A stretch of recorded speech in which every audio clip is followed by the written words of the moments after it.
Got two flavors. I think today I'm going to go with this one. Here it's just not going to stop, so whatever. This one helps with restlessness, nervous disorders, asthma, digestion, high blood pressure, insomnia, pain, GI discomfort. I'm so excited. It is for inflammation, anxiety, high blood sugar. Actually, I'm going to do this one instead. Anxiety. They were also super kind enough to send me 100% raw Cheyenne honey. Okay. Disco bottle tea. Let's let her simmer. So cute, because this one says our tree of life blend, and this one's our relaxing Sabbath rest blend. It's all godly. Prayer for healing for me, please, in my ear, and this bird to please be quiet.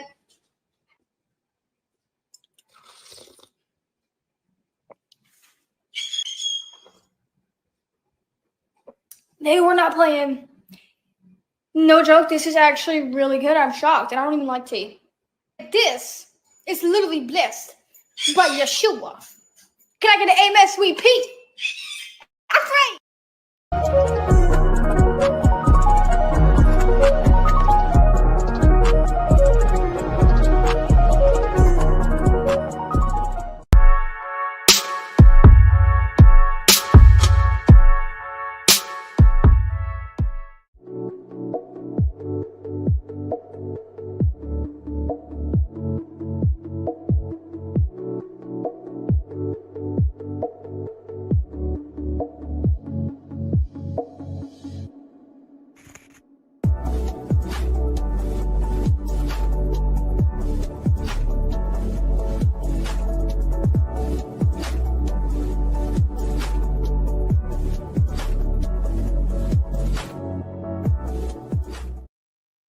Hello and welcome to Kingdom in Context. I'm Sean. Thank you for joining us here tonight. We have an incredible show. We're going to be interviewing Jeran, Austin, and Lisbeth, who participated in the final experiment, and getting their take on what's going on tonight. But first, before we get started, I wanted to say thank you to everyone that's in the live chat.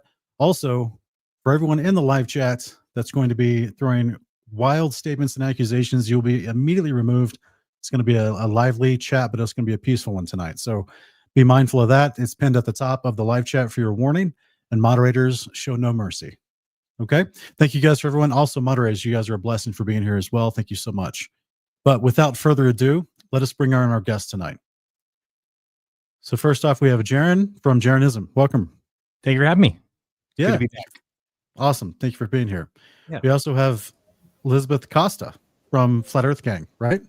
Yes, absolutely. Thank you so much for having me. All right. Yeah. Welcome. Thanks for joining us.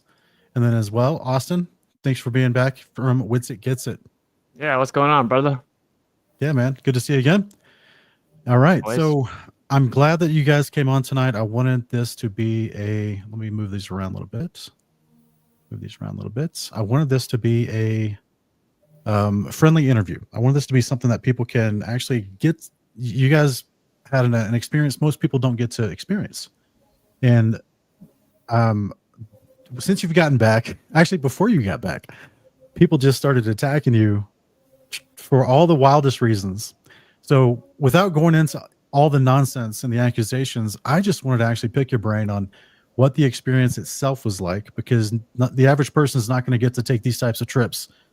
And if you would, and I guess my first question I'd have for you is, Jeran and Austin, you two were selected from the poll that was taken from Will Duffy's Final Experiment website to be the main participants for the Flat Earth community on this trip. Could you maybe walk us through a little bit of the discussion the two of you had amongst yourself on why you both decided to go on this trip?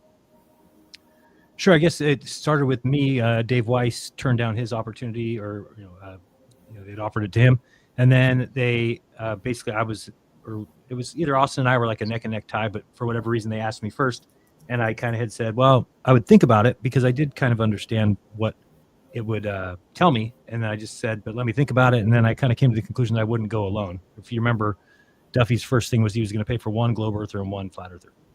So I kind of went back to Duffy and just said, hey, thanks for the offer, but I wouldn't take it because I wouldn't go alone. I wouldn't feel comfortable. If I could have a heart attack and they would just say Jeran had a heart attack down there and nobody would even think about it. So I just said, I'm kind of not interested. And then he said, well, what if you went with somebody else? And I said, well, it would have to be a flat earther that I trust. And and he said, well, what about Austin? Austin came in third. And I said, well, I don't know if he would even think of going, but if he did go, then yes, that's somebody I would go with. So that's basically, then it moved on to, I think, basically him offering it to you, right? Austin's over what? Yeah, I mean, I got an email and I immediately I responded to the kind of straw man implications in there, and I was like, it's not that we're just scared to go, it's that people constantly lie about it, and they say like, we'll fly you over the South Pole and then get millions of views on YouTube, and then we reach out to him in private, it's like, oh yeah, really? You're gonna charter a plane? That's what you said? Like, let's do it. Like, we'll do it. And then he's like, oh, I'm not gonna do that. Like, wait, you said you were gonna use your company. What's your company? Oh, I'm not gonna tell you the company. So it's just a bunch of lies, and every time we call their bluff, they back out, and we need final cut, final edit for anything, even before anything's even considered, because I would never let the community down and be in a hit piece because of the history. So I explained that from the beginning, and then I just largely forgot about it. And then Jeran said something to me about it. That's the way I remember it, mentioning the idea. He said, I told him I wouldn't go without someone else, or I wouldn't go if I would go if you went, basically. And I was like, okay, I mean, I guess technically I'm open to it. A lot of things would have to be taken care of for it to actually happen. And I would have to feel like, there's have to be in writing, no questions asked, that were covered. And we went back and forth a ton from that point forward. I mean, every little thing, every little concern.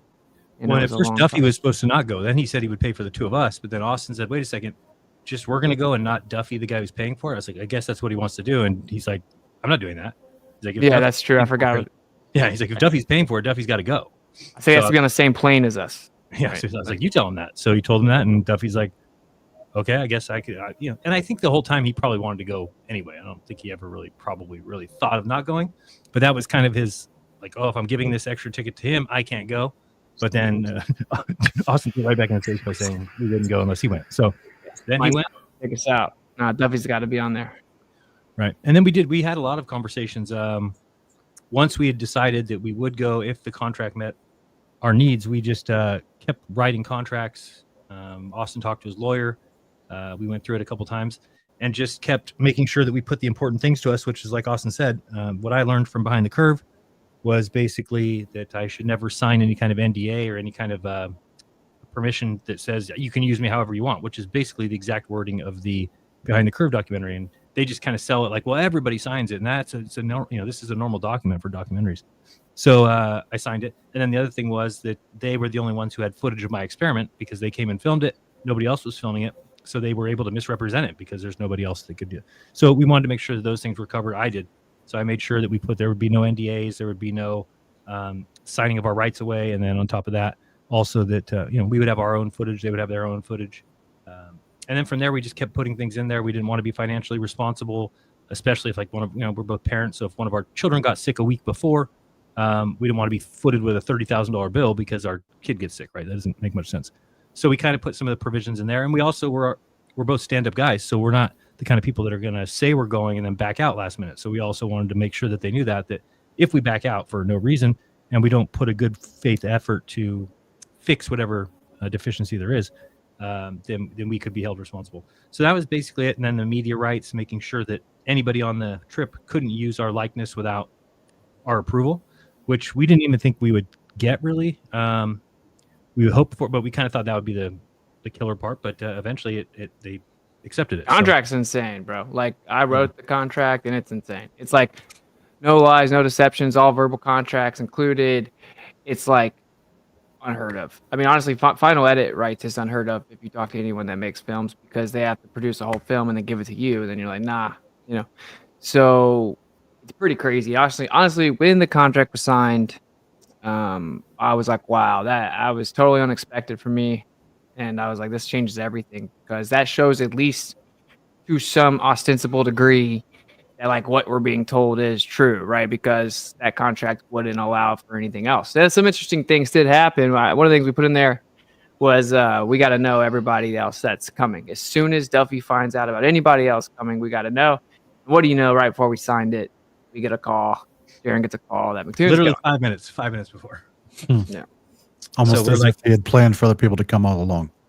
Maybe. Yeah, and it's like he in the contract he had to tell us, right? They had to come clean. Like, I think McToon was going to come after we signed the contract. He was going to announce that he was going to come, but since we put that in the contract, then Because you Yeah, both they are had to familiar go with me ahead. too, and Duffy didn't want that to deter you from signing the contract. Yeah, or I signed the contract to him being legally liable, because that's what I put in that. I put like we're liable to are we entitled to legal recourse if you violate any of this. Interesting. Now, Lisbeth, how did you get involved in going on the trip? Well, there was the offer for the golden ticket, and it was open for any flat earther to go. You know, there were no requirements aside from the fact of showing that you've been a flat earther for at least 2 years, obviously giving your real government name, your real photo, and just basically giving your why statement. And my why statement is, you know, I'm not a content creator. I've only been a flat earther for a little bit at that point. I think it was like a little over 2 years at that point by September of this past year. And, you know, it was just, I'm in my little silo over here in Flat Earth Gang on Clubhouse. You know, I know that a lot of people call it a dead app, but it still has a lot of full rooms. And I mean, we're the predominant flat earth, you know, like house / space in there. And my friend Bert, who everybody knows, you know, he's a glober. He works for NASA. He's an optical engineer. And, you know, my best friend Kelsey, who's one of our main admins and moderators and Flat Earth Gang as well. They were like, girl, this is your chance. Like, and I literally wrote my email within that half hour. And I was like, you know, it's going to go with God. You know, if God wants me to go on this trip, I'll go on this trip. And I just felt like I at least represented the common people for, like, say, my group, you know, where we're not really well known or anything like that. We have a couple people in the space that are content creators, but, you know, it was just one of those things where it's like, I took the opportunity, like, let's just go down there. Let's see if there is a 24-hour sun. I'll host the show from here. Sorry, I'm back. I'm trying to fix my light. My light's messing up. I'm trying to fix it. Well, that's interesting. So it's kind of like a goal, just for the people that aren't familiar with all the details. And because I had Duffy on a couple times, but you know, there was a lot of changes throughout the last 7 or 8 months, and so not everybody's aware that he did offer for more people to go on the trip, as Jeran, Austin, and yourself are explaining, and you kind of were brought in towards the end of that period with this golden ticket idea. And so, as well as on the Globe side, other people were brought in, not just one Globe person, but several people went, as well as the filming crew for Candace Owens. Is that right? They self-funded. So Toon self-funded, and who's the other person? Critical Think, Australian guy. He self-funded, and then and you know, Lisbeth's ticket ended up being a fake, which was the Kingdom. I mean, the golden ticket was not even real. There was no real offer for that. That was a flat earther that was playing a prank. I think he's a glober. He might be a glober. Yeah, he could be a glober. He's been seen on both sides. Involved. Yeah, and because he went into their clubhouse and was giving flat earthers a hard time. Anyway, that offer, and I had to talk to Austin about that because I got a call the night before they were supposed to give that prize away from a guy that's a VIP of mine, and he said, "Hey, just to let you know, that entire trip thing is fake." I'm like, "What do you mean?" He said, "Well, I just was faking out Duffy. It was just fake emails." I'm like, "What?" And he's like, "I just wanted to expose that Duffy would fall for something like that." I'm like, wait, yeah, but now there's people that think that they're going to get a trip that are not going to. And he's like, "Well, he shouldn't have accepted it." So it's kind of weird. And I kind of told Austin, like, "Do I have to tell Duffy?" He's like, "Yeah, absolutely." I'm like, "Yeah, I guess I do." So we just called him right away and just said, "Hey, just to let you know," I said, "Is there any way I would know the guy who's giving away this ticket tomorrow?" And he's like, "No, you wouldn't know his name. He doesn't want his name known." I said, "Is his name blankety blank?" And he's like, "All right, what's going on? How do you know that?" So I said, "Well, it seems like it's fake." And this is where I think I first felt Duffy was real, is because I could tell that he was like genuinely hurt by that, like, and upset that he fell for it. And then he just was kind of like, well, I still want it to happen. I'm still going to go through it tomorrow. But you could even tell, I don't know if you go back and watch that show, he's sad that whole show because he doesn't know how it's going to go down. How is he even going to pay for that ticket? He might end up having to pay for it. So what he ended up doing was crowdfunding it. And I think, I don't remember, maybe Liz remembers, there was like maybe 10,000 that was crowdfunded, and then somebody came through to pay the rest. Was it something like that? Yeah, it was a little over like 6,000. Like, you know, people came in, even like some of our resident Glober friends on Clubhouse came in because everybody kind of felt hurt by it. You know, it was just like a very emotional roller coaster of a week. Like, I didn't even tell the gang until the day of because I kind of like to keep things like a secret until they come into fruition. You know, that's just like my own personal beliefs, and I was praying on it and everything. So like Kelsey and Bert had only known at that point. And since it was like the day of, Kelsey was like, "I think what you really need is your family's love and support. Like, they are the ones that can vouch for you because, you know, they've known you now for over a year. And so, you know, she announced it and then everybody was super excited. So, I mean, like, you can go into Clubhouse and listen to our replay September 18th of when it was announced. Okay, guys, I did a thing. And, you know, some of them suspected, they're like, we know you, what'd you do? And then, like, to the moment of where I won, we were all super excited. And then that, I guess, fake flat earther guy, you know, because there's no way he's a real flat earther, you know, who would do something like that, A, and B, like, I mean, there were just so many weird things. He came into our room under a different name the following day after I won. So I was still in the know, or I was still under the assumption that I had still won this ticket. Sorry, I'm like watching my cat because he likes to like jump up and I'm like, your claws hurt. But yeah, so he came in and he was just like trolling our room and calling us dumb, you know, like normal Glober talk, you know? So obviously we knew something was up. And I remember that night, because he was asking weird things. He was like, oh, do you want me to get you in contact with Whitsit and Jeran? I was like, that's okay. Like, I can reach out myself. I'll start going into the spaces and everything. But he got really weird. And then he just used a bunch of profanity, called us dumb. And then obviously he got kicked out of the room. And then it was like a couple days, it was the following day that Duffy said, you know, like, I'm going to be announcing something tomorrow. Your show, you know, your phone's going to be blowing up. And I'm like, is it bad? And he's like, no. So of course I'm going to sleep under the assumption like, okay, well, it can't be anything bad. Never in my mind did I think it was like somebody faked a ticket or whatever. So I found out on the live on Friday, like everybody else did. So of course we're in Clubhouse and Flat Earth Gang and everybody's, you know, like everybody's just saying their piece. Like, oh, we knew this is just a psyop to make, you know, flat earthers look bad. And I'm not going to lie. Like I did feel that way for a moment because I was just like, damn, was I just part of like a scam? You know, and then to be told that somebody of my own community, quote unquote, would do this to me. And then, you know, all the comments came like, see, flat earthers are this and blah, you'll even treat your own kind. And I was like, there's no way. So I remember Duffy reached out to me and he said, hey, Jeran would like to contact you to explain to you the situation because Jeran's the one that had, you know, the first contact with this person. And I was like, yes, please, anything to make me feel reassured that you're not lying to me and that this isn't fake. You know, and moving forward, I understand why you had to do the things that you did, but please be transparent with me because that I went from like, I won something really amazing to now it got taken away. And now it was your own community who did this to you. So it was just like an emotional roller coaster, but I had put the pieces together. I hopped on the phone with Jeran. We talked, he explained everything, showed me all the receipts. And then he showed me, he goes, I know that he went into your Clubhouse because look, he showed me the conversation where he's like, yeah, I went into their room and trolled them. And I was like, wait, so this was that guy that was trolling us in our room that Thursday. And it was, so we put it together. And that's how I became more confident in the process because at that point I was like ready to be like, you know what, maybe I should back out. I don't want to be part of like, you know, something that's going to make our community look bad or just like part of a scam. So because of Jeran being able to provide the receipts and, you know, him just being forthcoming and being like, can I just please talk to her, get to know her and stuff, you know, reassure her. And I felt like that was Duffy also showing it in good faith. Like, hey, listen, if you don't believe me, let me give you the person that actually has the information. And yeah, we put it together. And, you know, ever since then, like I felt more confident about it. And obviously through this process, I got to know Jeran and Whitsit. So like it made me more confident as the time went on to go on this trip. Awesome. Well, I'm glad the three of you got to go together. It's a little bit better than even two. Different perspective for sure. So you went to Punta Arenas was your first meeting point before you actually flew over to the. Well, me and Liz met up in Atlanta, and we flew our international flight together. Okay. But you know, yeah, and then we landed in Punta Arenas, and but the entire crew, Glovers were already there. They were already there. That's the question I wanted to ask real quick: is did you guys ask why? Conveniently, all of the FE side was there a day after. All the Glover side got there a day before? Yeah, except for Jonathan, the director. He was there. And Mark came late. Mark was late. Yeah, Mark was late. Just the way it worked out with the flights. Just weird. Yeah, no, he definitely made us travel. You know, come on.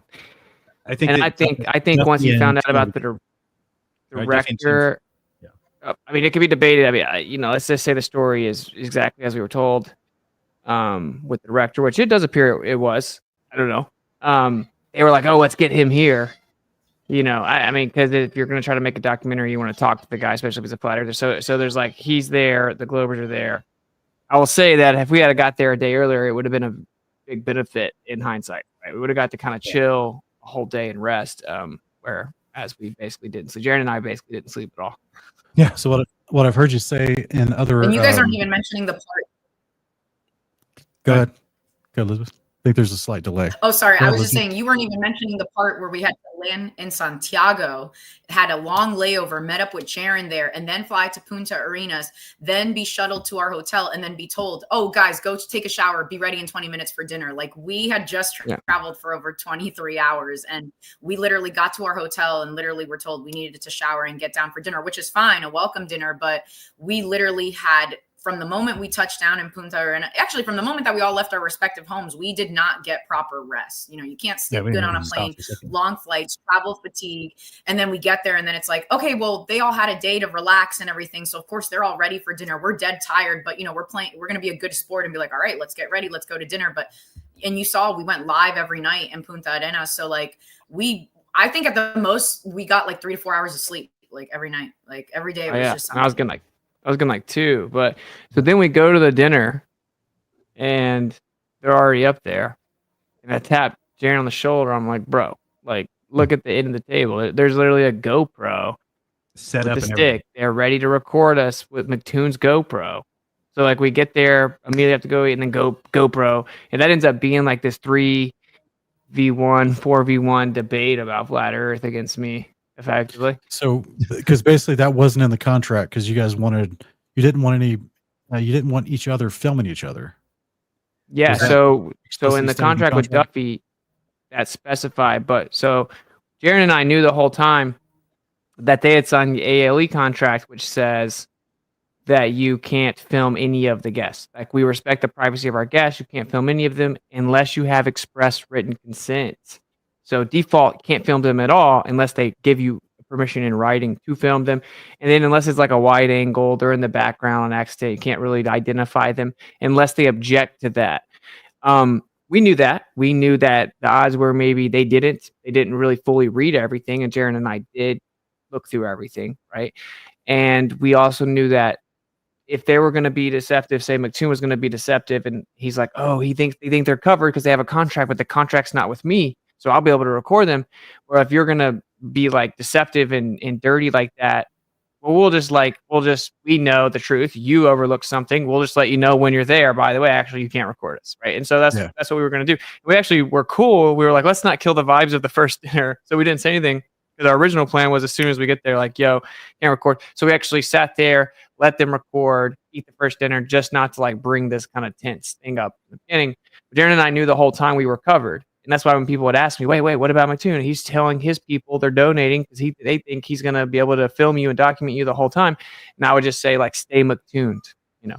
Yeah. So, yeah. Yeah, I saw his broadcast walking around Punta Arenas after you guys had your blowout over this issue, and he looked pretty deflated.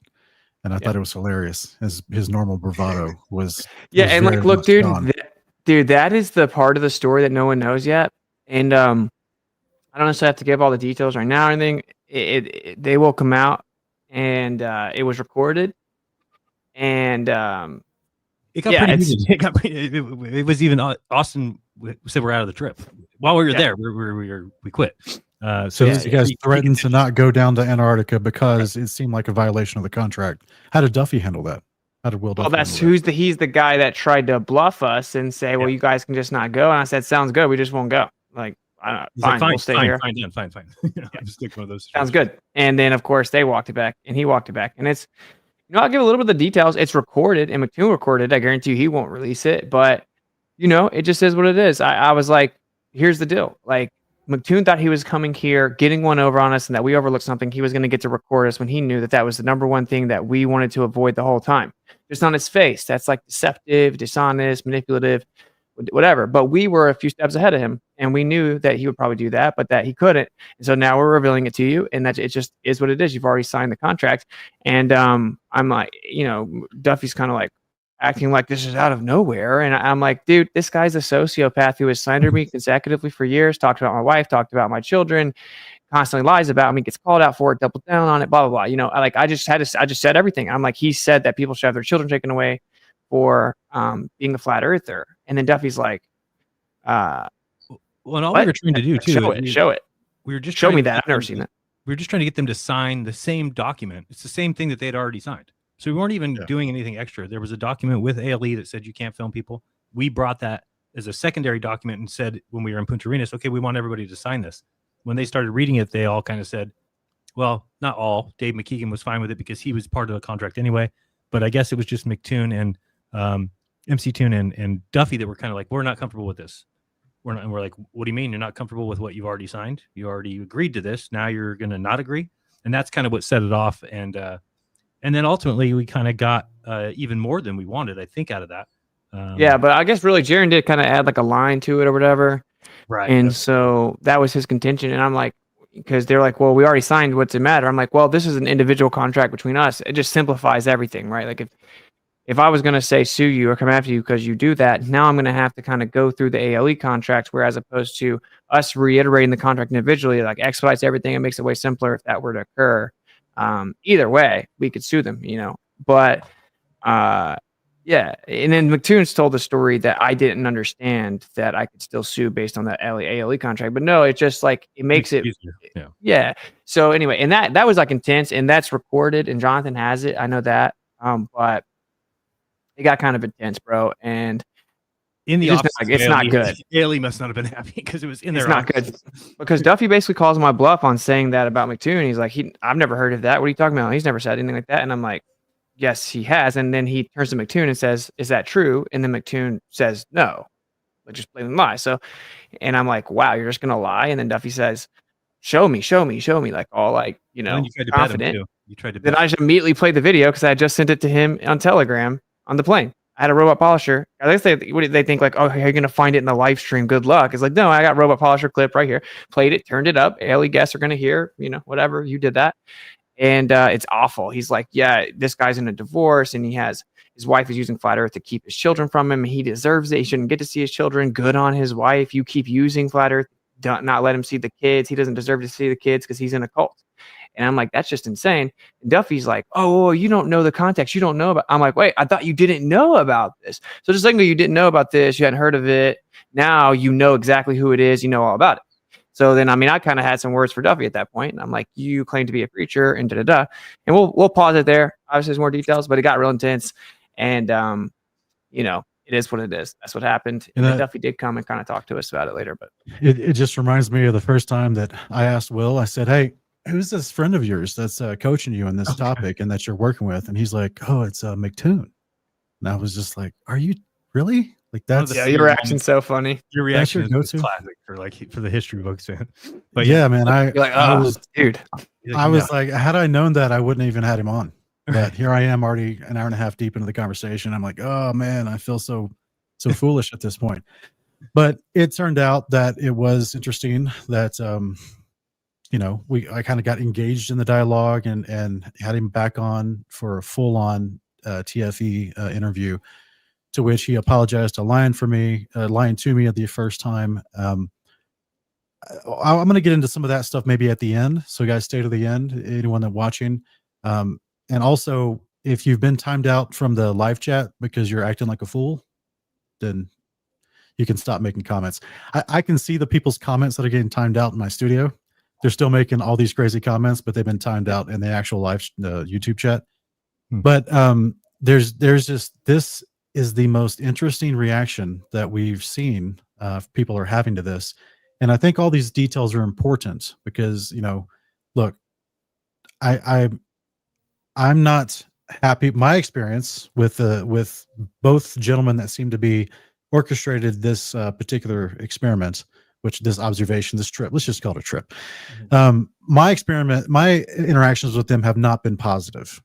Right. It seems as the majority of you have not had the most positive interactions, but Jeran, it seems like over time you've softened a little bit to Will. Do you think that he did come through on some of the things that he promised and try to be forthright in some areas? I always thought he was goofy smile, kind of sinister looking, but I guess I feel bad for people when they're called something that I end up not being able to find evidence for. So I had people right away telling me he's a Satanist.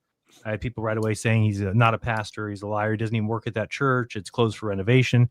And so any one of those things, if they were turned out to be true, I would have canceled the trip altogether. But I kept going around trying to kind of find one of these things to be true. And what I kept finding is that it was actually not true. Everything that they had said, Either he wasn't supposed to be there at that time, or they're like, he even said like, we've never had a note on the door that said closed for renovation, but everybody was saying that. Then I went and looked into it. No, the guy just said it looks like it's closed for renovation. He never said there was a note on the door. So anyway, through and through, I kind of said that it didn't really matter much to me. Once we had the contract, I said, okay, if they do anything, then they can get sued. So I almost wanted to almost kind of like teasing, like, go ahead, try it. I mean, we pretty much covered everything in that contract. And I just knew that if they were going to try and fake something, if they were going to try and do something like that, then I wanted them to try it, because I just knew the impossibility of, at least to me, faking the sun or faking the trip somehow, or it just didn't make sense to me how they could do it. So I kind of was wanted to see if they were going to do that. So I was kind of, I guess I kind of softened up on Duffy. I did kind of wait and see if there would be any hiccups, and there were some along the way. There were some definite hiccups, and they kind of got ironed out, but it was close a couple times. I mean, it was close. Yeah. Right away, Austin's like, what do we do when we have expenses for the trip? I'm like, God, just submit them. I'll submit mine at the same time. And then he basically just said, no, go crowdfund that. And we're like, whoa, hold on. What happened to, I got everything covered. I'll cover everything. And, no out-of-pocket expenses. Now you're telling Up us to 50K or 40, whatever. Yeah. So it was just Really? weird. And then, So he actually gave you guys almost like a limit for expenses. He said he'd cover everything up to like 45K. He said he doesn't think it'd be that much, but that's what he would do. And Like buying obviously with the extra ticket cameras, being like, extra tripods, things we like didn't that. get, we didn't get money for any of that. We didn't get money for anything like that. We didn't get money. I mean, he did give us a little bit of money. For example, like a babysitter. I put that on because I put on like getting my mother-in-law, paying for her travel expenses, a couple things like that. But it just wasn't as, it was different publicly. it And wasn't all behind it. expenses paid, very easy, just give you all this money and you guys go have fun. It was nothing like that. We ended up paying for half of our meals in Punta Arenas. We ended up, Oh, really?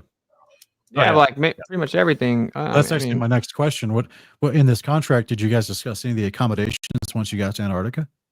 It was supposed to be literally not $1 out of our pocket. Wow. So technically, there's a few things in that contract, right? I'm just not the like sue people kind of guy, man. It's just not my vibe.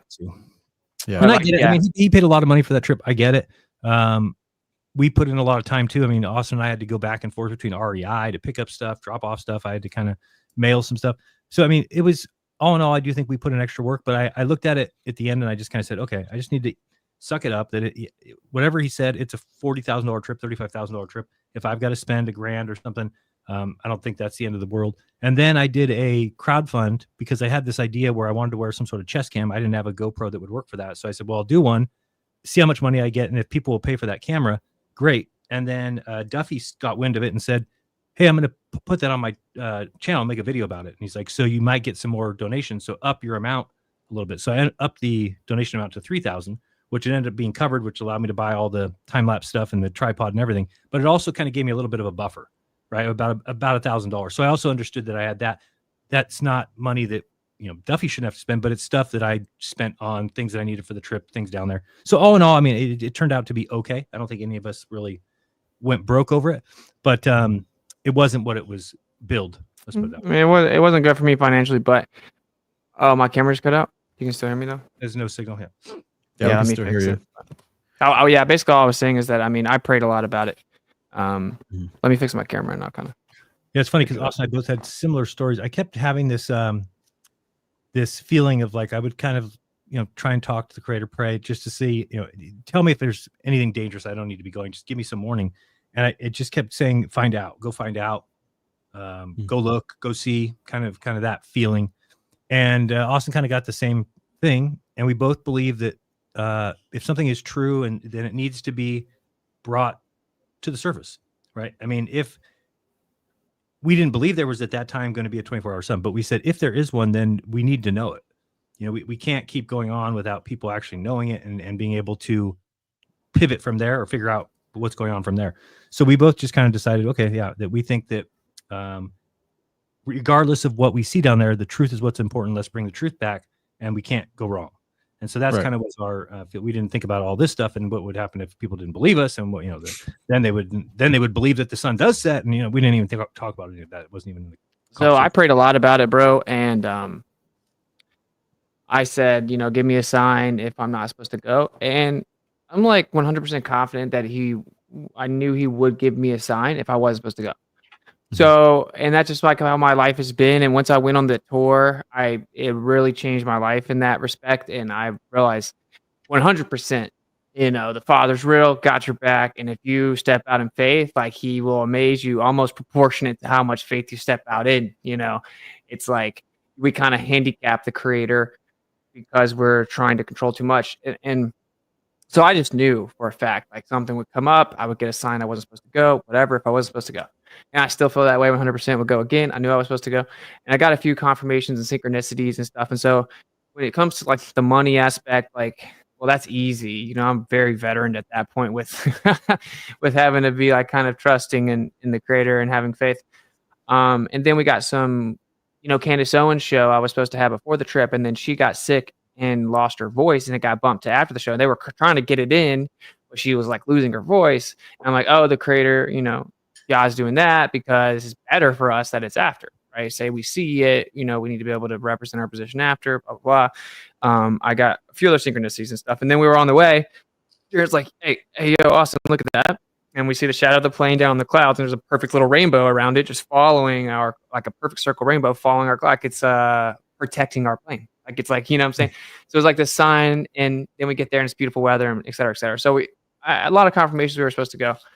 And I will say this, I'm being very tactical about what all I have and haven't said and revealed and all that, because I think that the Creator has a plan, and he does. And, without saying too much, because I think that I'm tempted to say a lot of stuff, and it may be to vindicate myself, or like, like pride and stuff like that, to clear my name. And I don't want to do that. I'm just going to like let the Creator do what he's doing, whatever he's doing. So that's part of it. You know what I'm saying? But I'll just say, sometimes we always think that we know more than we do. And we look back and we're like, wait, that was, I didn't really see what all was going on. I think that's what's going on here.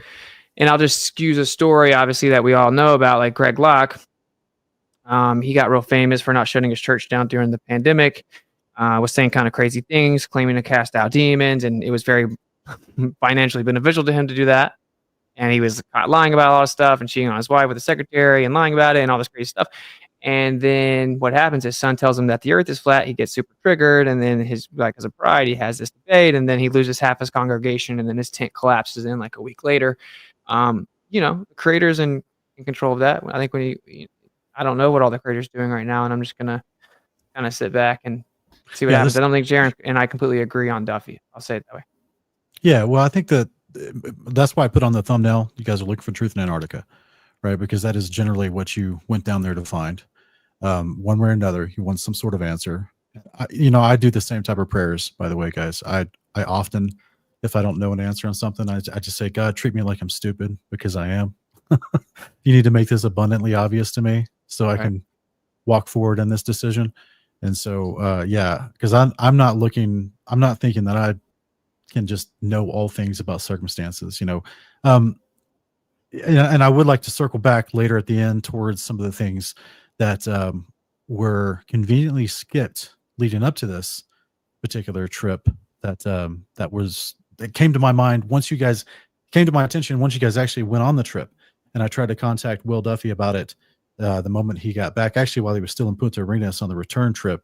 And then anyway, we'll get into that later. But real quick, what were the bathrooms like? Was it really like cold? Did the stream freeze on the way down?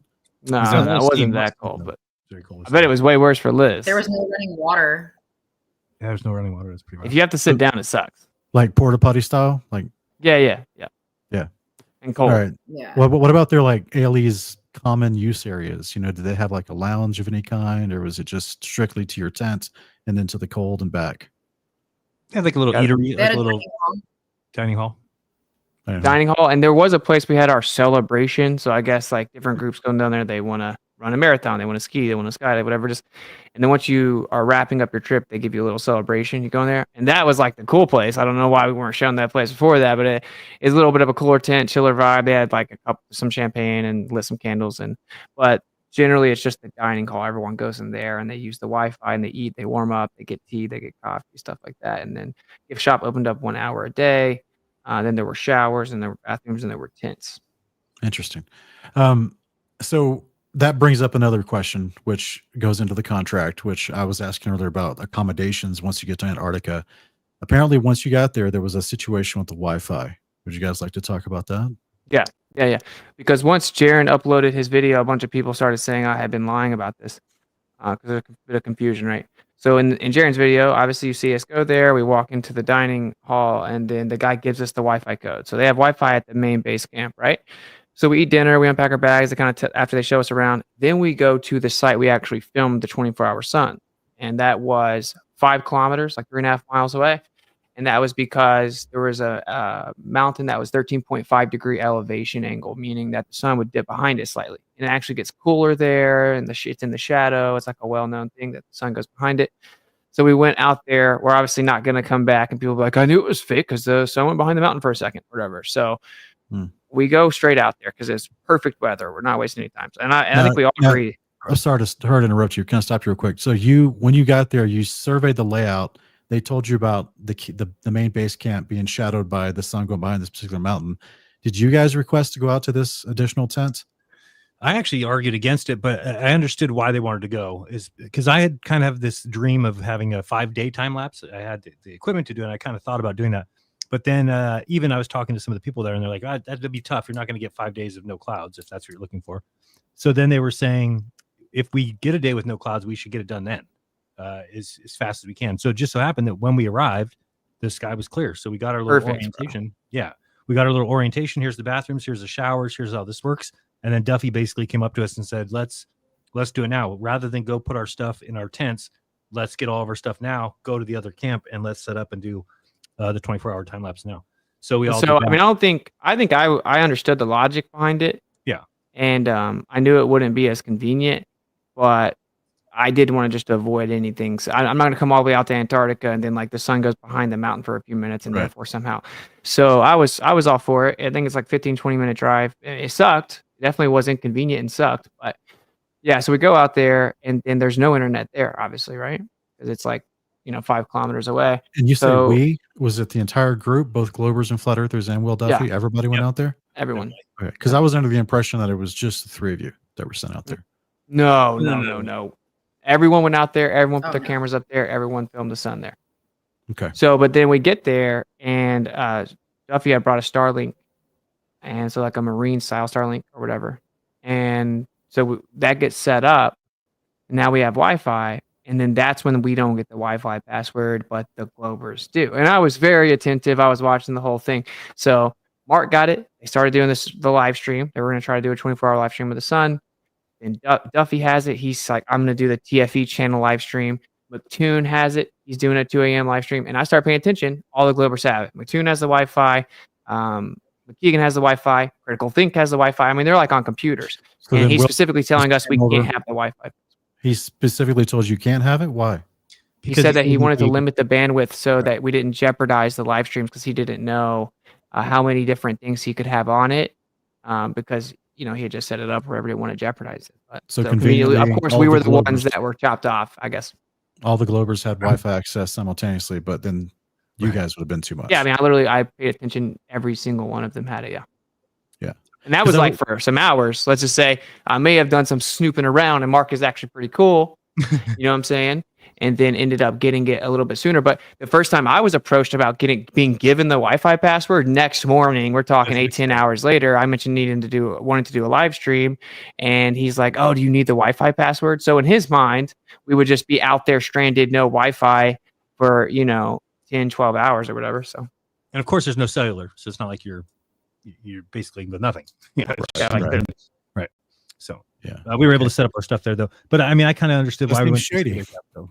Yeah, that was shady. And again, their excuse was, oh well, we're doing this 24-hour live stream with Candace's channel with this phone, so we don't want to jeopardize that, which ended up not working anyway because there was some update or something.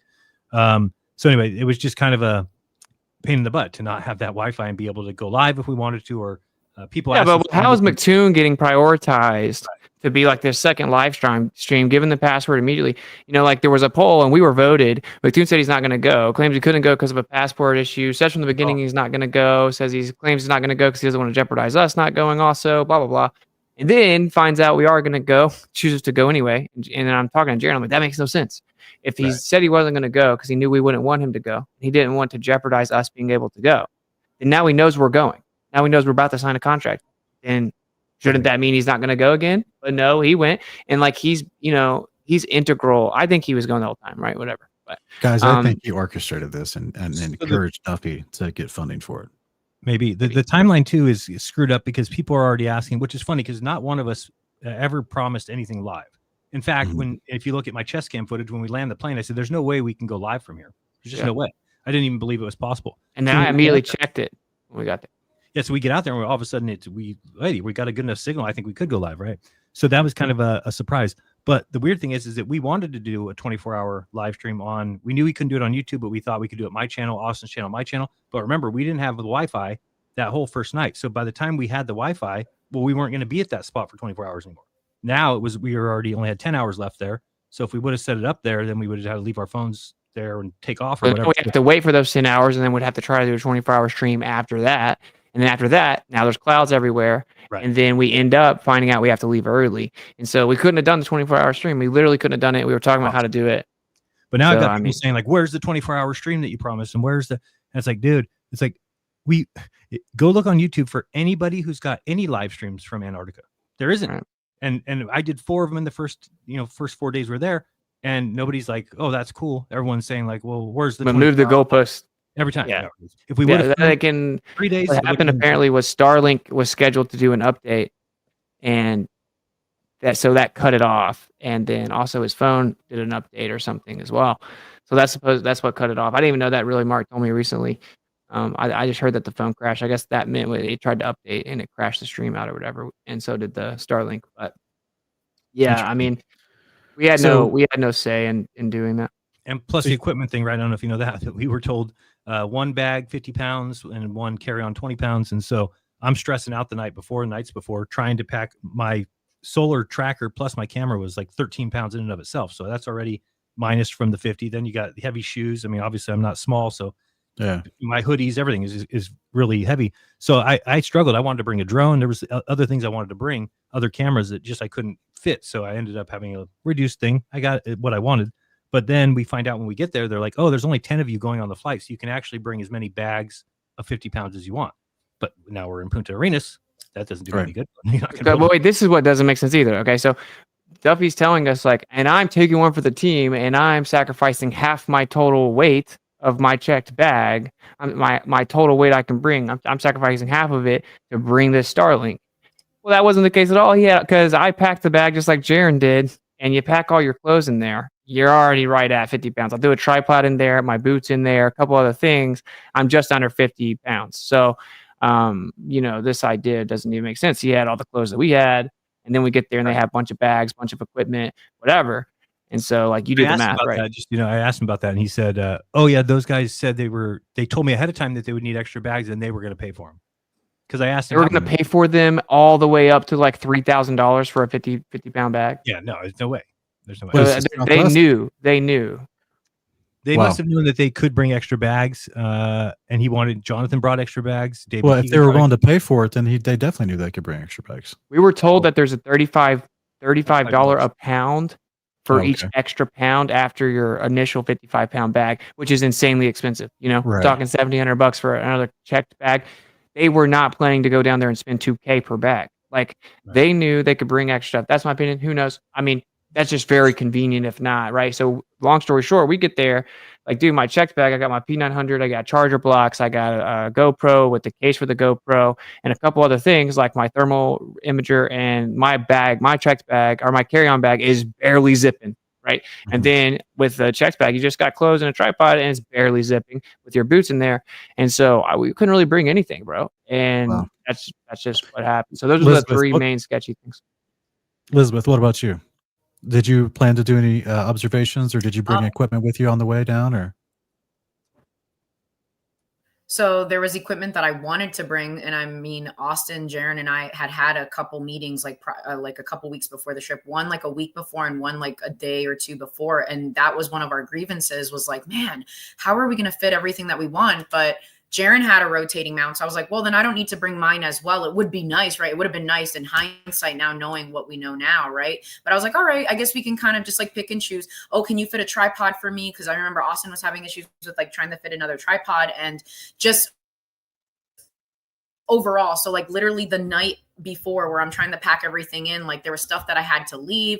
You know, I had a friend who made a wonderful like sun tracker for me, like by hand, that I was going to fit. It turned into like an argument. I felt really bad because it was just like, I have tried my very best to pack everything in. So you must understand when we all got told, oh yeah, you can bring as many bags as you want. And I'm like, so we're being told this information now, but somehow the Globers knew that information ahead of time. Like, wouldn't that have been information to like share with us? Oh, by the way, guys, you can bring bags, because how would you have known to bring bags? And like to Austin's point, they were really all just going to drop 2K or more to like bring their bags. Like the math doesn't math in that sense. And I just Other felt than like the fact they know they would have made a lot of information. money. I felt like we were kind of, Sorry.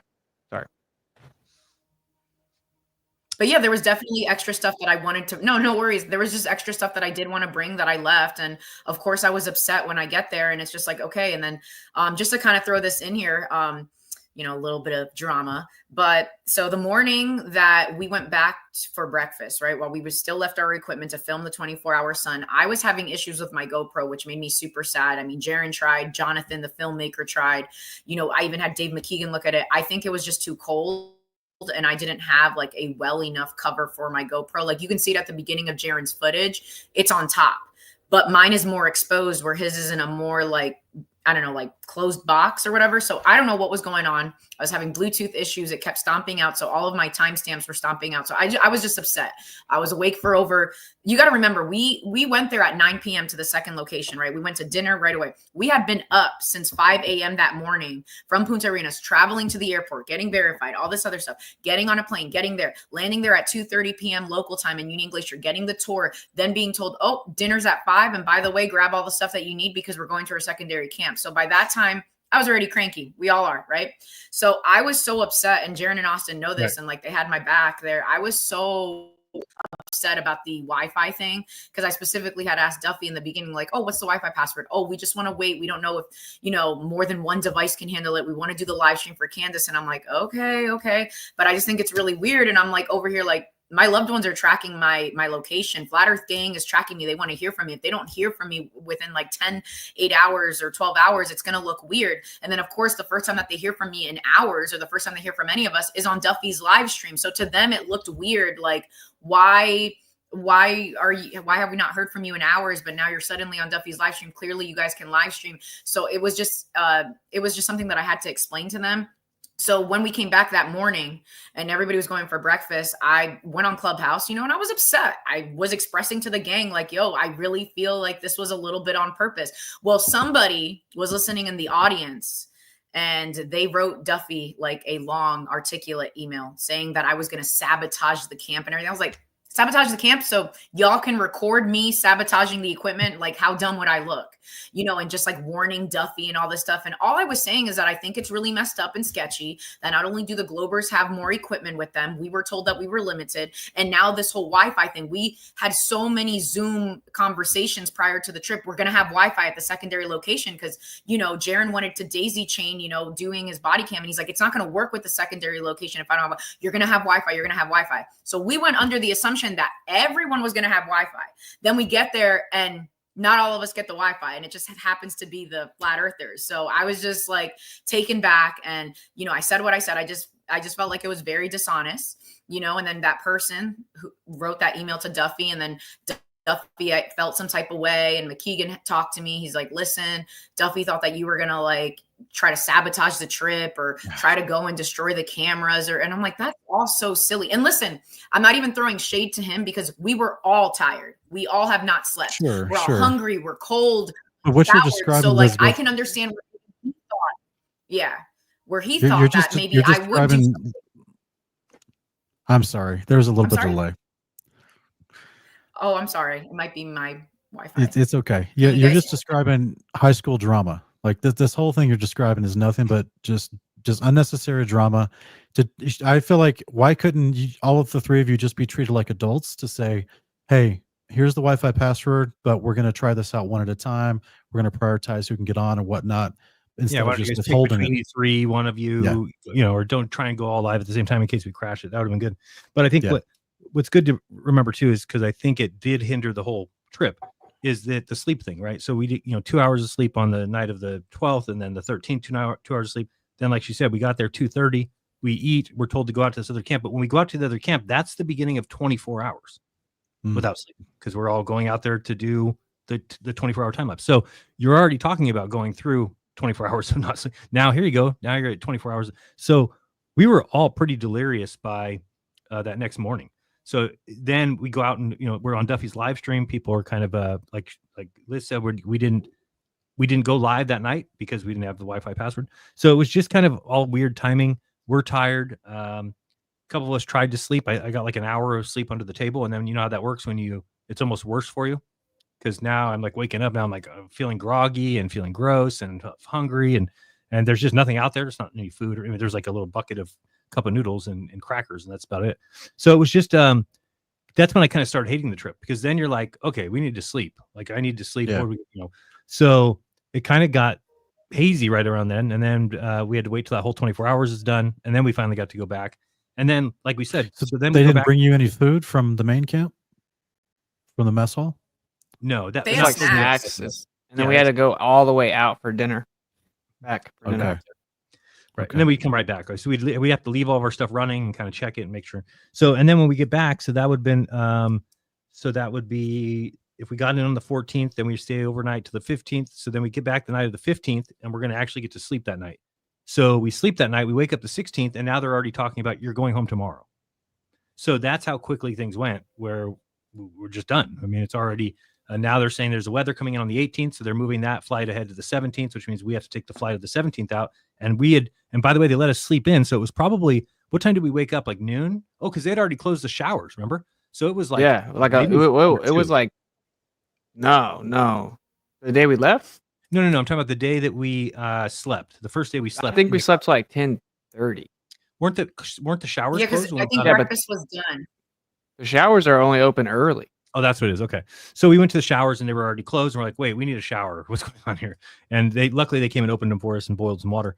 But it was just, that's already, so let's say it's noon on the 16th. So then we find out we're leaving the 17th. So and so Jeran and I were trying to figure out the live stream thing, because the Globers were much more interested at the time of trying to convince people it wasn't fake. But I was like sure that we would come back and we would just tell our full testimony. We would show the receipts, and almost no one would be saying that we faked it. And I talked to so many people and so long in advance about like, dude, if we actually go there, like just brace yourself. If they take us to the location that there's supposed to be a 24-hour sun, the odds are there's a 24-hour sun there. I mean, they're not going to take us there and let us see the sunset. I just hate to break it to you. Like that doesn't make any sense to me. Right. And so I didn't expect this at all. So Jeran and I were just very tired. I mean, because I actually, stupid in hindsight, but I pulled an all-nighter before my flight. And I thought like, I can't sleep on planes. So that way I definitely will sleep on the plane, the international flight. And I slept a little bit, but it was like there was some turbulence. It wasn't very comfortable. I didn't sleep good. And so then we get there and it's just awful. And then we see that the light is still up in the south after the sunset. So we're fascinated by it. We're doing live streams. We're showing everybody. And then I leave the window open, sleep by the window, and see how late that is until it stops being light. And then it's like 2. And then I leave it open because I want to see the sunrise and what angle it rises from. And so then that's 4:30 light, 5. So that's 2.5 hours. And I go out there. Punta Arenas. Yeah, in Punta Arenas. And I go out there, I start filming. I do the same thing the next night. And then during the day, it's like, yo, this time we're doing this. This time we're doing this. This time we're doing this. Like there was no stopping. I was delirious already. And we hadn't even gone to Antarctica, dude. And then, so when we get there, it's just so bad.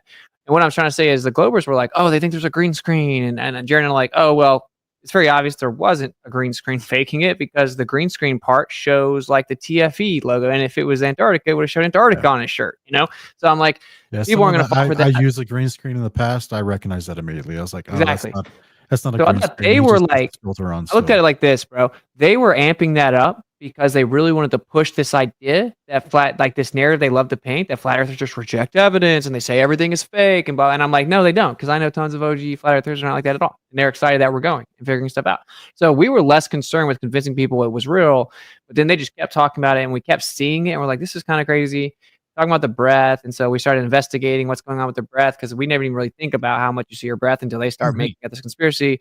And then we were like, okay, we got to do the 24-hour live stream, because that's the thing I keep hearing is that, oh, they can't actually do a 24-hour live stream or whatever. And so like, let's do it. So there's a 12-hour limit for a live stream on YouTube, or you can do nonstop, which means after 12 hours, the first, hour starts to disappear, one by one. So I'm like, well, we can do 8 hour, 8 hour, 8 hour or whatever, or like 8 hour, or like 12 hours, 8 hours, whatever we want to do, right? 12, 10, 5, like whatever we want to do. And so I'll set my phone up, put it on your tracker, we'll track it, we'll figure out how to do it. But I'm like, that'll be a conspiracy too, right? Because it wasn't 24 consecutive hours, it was 8 hour, 8 hour, 8 hour. And I'm like, well, do we do the full 24? Then we're going to lose the part of it. That'll be a conspiracy. And like, do we try to do it on Rumble? Way more processing. It's not going to work. That's what they had an issue with as well. So we're trying to figure it out. And then it's just, we wake up at like 10:30, 11 and try to finally take a shower. First time we've even got to sleep for a few consecutive hours, and it's cloudy. Like it's cloudy. And I'm like, oh, conspiracy. Because like this, you can't see the sun for the full 24 hours. And so we didn't even have a chance, because then we're told we're leaving the next day. We didn't even have 24 hours. And they tell us that we would even have a chance to do it. We have to be packed and our bags out of the clamshell tents by 9 in the morning. Yeah. So, I mean, it's already 2 in the afternoon the day before. So what do we, how can we do it till live stream? We're done. We're already done. So quickly, that kind of spoiled a lot of the other things that we'd want to do. But I felt good at least. I'm sorry to interrupt you, but real quick though, because wasn't the trip supposed to be originally a total 11 days and 5 days spent in Union Glacier?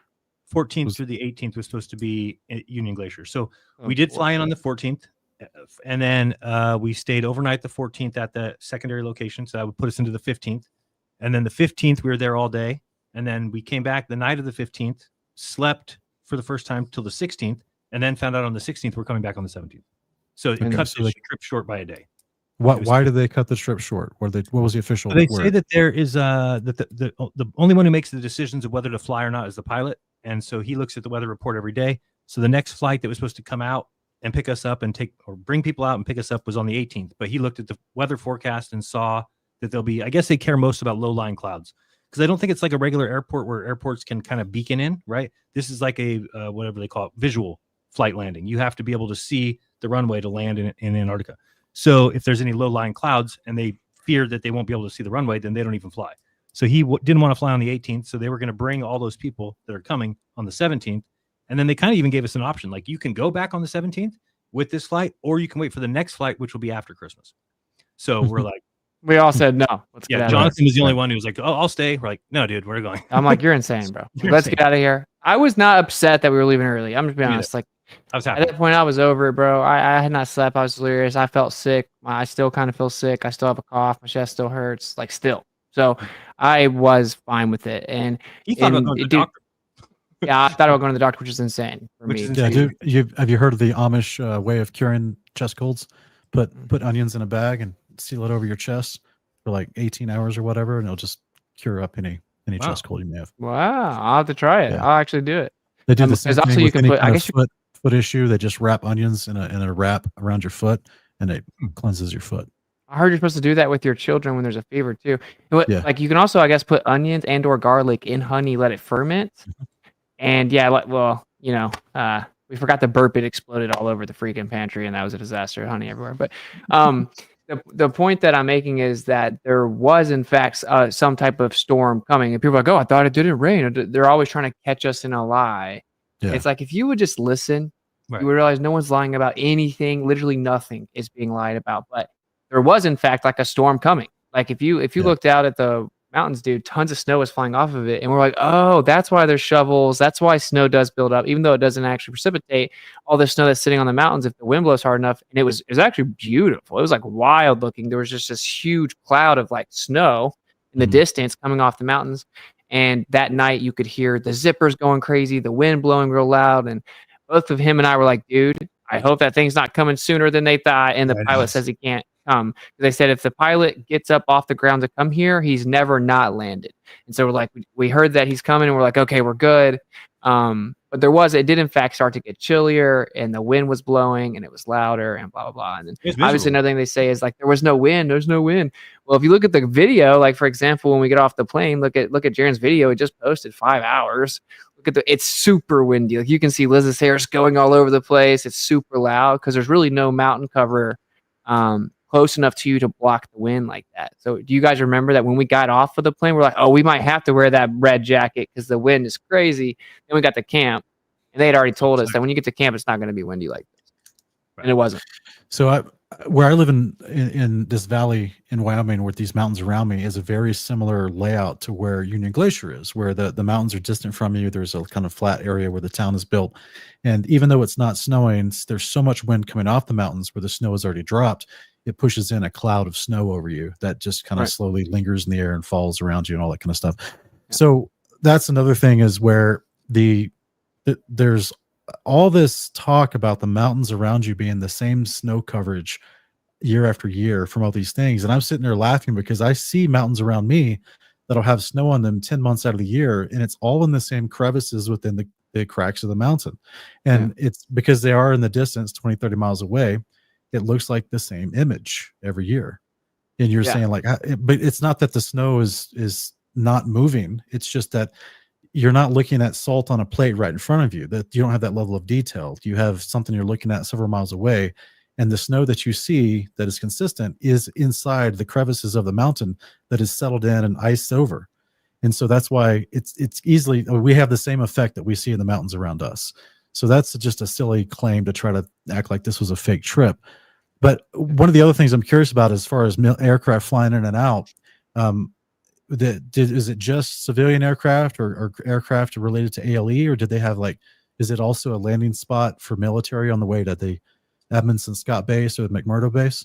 I guess it is a landing spot for any kind of planes. I saw people talking about, oh, did you know the Chilean army or somebody landed there or something? I'm like, no, why would they? I said that the landing spot is like 10 miles away from our camp. Why would they inform us of things coming in and landing at that landing strip? I don't even think, why would we need Sovereign told me today that was a lie, and it wasn't.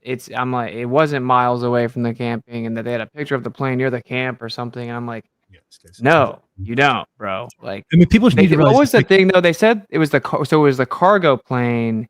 Yeah, I told them, I'm like, I don't know. They were talking about a big plane was landing, and they were acting like it's a big deal, and everyone can go look at it. And I'm like, I'm straight. You guys got that, you know? Yeah, they went and saw it. Duffy and them saw it. I think they filmed it. We haven't seen that footage because we didn't go.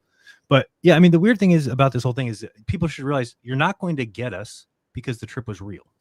Right. So whatever you're trying to do with, like, I've had somebody come to me and they're like, why did Whitsitt lie about that mountain not being the same? It is Mount Ross. And I'm like, okay, he didn't lie. If he got it wrong, he doesn't live there. Like, what do you expect? Like, he doesn't know the names of the mountains. Like, we didn't is it the same mountain? I think it is, so it's like the other side of the slope. You mean where we were for our camp versus where? Yeah, like his whole argument was like, you see this slope right here, it perfectly matches the slope behind the tent in the camp, and they forgot to Photoshop it in or something. And I'm like, no, that's the second location. It's miles away. Right. So no, it's not the same mountain. But I guess you're saying it is the same mountain. I don't. Well, I think if we're talking about the same thing, so where we were at the Union Glacier camp, and we saw that big mountain right there, whatever they call it, Mount Ross, I think, or something. And then when we got and went on the loop, we just drove far enough out and then looked back at that same mountain. That was the same mountain. Okay, so the slope would have been us viewing it from the other side. The other side of the mountain? Are you saying that we just drove around and looked at the same mountain from the other side? Not the other side, the same side that we were on with the camp, looking at the mountain. We drove out far away and looked back at that same mountain from the same side. Okay, I guess I'm confused. I mean, I didn't pay attention to the route. Yeah, I mean, and it was kind of, we couldn't even see out those windows. That was a terrible little vehicle. So we're saying, like, technically the camp was still like in our general field of view? Yep, just behind, too far away. Oh, okay, okay. Over, like, there's like now, so when I said that's not the same mountain, I was wrong. It actually is the same mountain. Right. So it's not a lie. That's what I was telling people. It's like, he didn't lie. He just didn't know. It's like, yeah, that's what I'm saying. It's like people think they're catching us in something. Oh, but Whitsitt said this and said, no, he just didn't know when you were asking, because I think that was with Dustin, right? Is that where that another big, another big gotcha was in my live stream. I was like, yeah, you see those mountains? It's such a trip here. It's like, it looks like they're like right there. Like you go touch them, but they're like many kilometers away. And that was something that you guys remember when we first got there. That was something that the guys that were introducing us to the camp told us. They're like, I know it looks like you can just go touch those mountains, but they're actually 2 kilometers away, and don't go over there. There's a lot of crevasses that could even swallow an entire minivan or whatever. Right. They said that I was saying that like because it's actually virtual, and I'm like, nah, it just the mountains are so big and it just looks like you could go touch them, bro. I don't know, but Yeah, so says we could talk about something that's really cool though. That dude, Sean, place is beautiful, man. Like, well, that's some of my questions I have, which is like I noticed they had some beefed up trucks with some extra large wheels. All the trucks Looks are like awesome. it looks like they take some, I guess, some sort of expedition and to go to take people skiing or to go towards I guess to the flights where people skydive and all that kind of stuff. But did they tell you how far they've actually explored in that little area in that valley? They've It's done a not lot much, there bro. because they Did do you- well. They So do. it sounds like you guys got there, just got whisked away to this other camp, and y'all didn't get to interact with the ALE crew very much. No, I mean decent amount, right? Because like there were a couple guys that came and basically hung out around us most of the time, so we got to talk to them, and then they would kind of shift them, right? They would have like shifts, and so we met like this girl, we met this guy, and we could ask a bunch of questions. And then obviously we talked to the people there for a few hours, and then when we were at dinner, we could talk to people. But then really it was like that next day when we got back, we could talk to the crew more, right? But yeah, I mean maybe not as much as you would maybe think, because if we were there for an additional day, we would have got to talk to them more. But I had a few conversations with people. I don't know. What about you guys? Yeah, I did. Anytime I could talk to one of them, I did, and I did ask them to be on camera. Most of them just kind of shook it off. I mean, I get it. I don't think they want to be misrepresented for whatever reason, but I wish one of them would have come on. But they just kind of said, I'd rather not. So I just got to talk to them and just found out that they're, how many years they've been there. Some people was their first year, some people was 17th year, and just they were matter of fact. They're there for 4 months a year. I actually found them to be intelligent because they all had to say the same thing, basically, that they save money by working there, and that they, by working there for 4 months, they don't spend a penny. They don't pay rent. They don't pay for their car payments. And then they usually have another job for the other summer. So they'll go to like Alaska and they'll be like mountain guides there or something. And then that gives them 4 months a year off to where they're able to spend money on a big vacation. And because they basically save every other dollar that they make. So I thought that was kind of smart of them. Was it all U.S. crew, or were there other countries employed? It was like more other countries. Yeah. Because one of the things that was also like, oh, I gotcha, was I said pretty much. I told Owen in the stream, like pretty much everyone here is like from like of Northern European descent, like a bunch of Northern Europeans or like Europeans. And then later I said apparently like a lot of people are just from Alaska, and they're like, oh, he contradicted himself. And I'm talking about like Northern European descent, like European descent, and also the countries.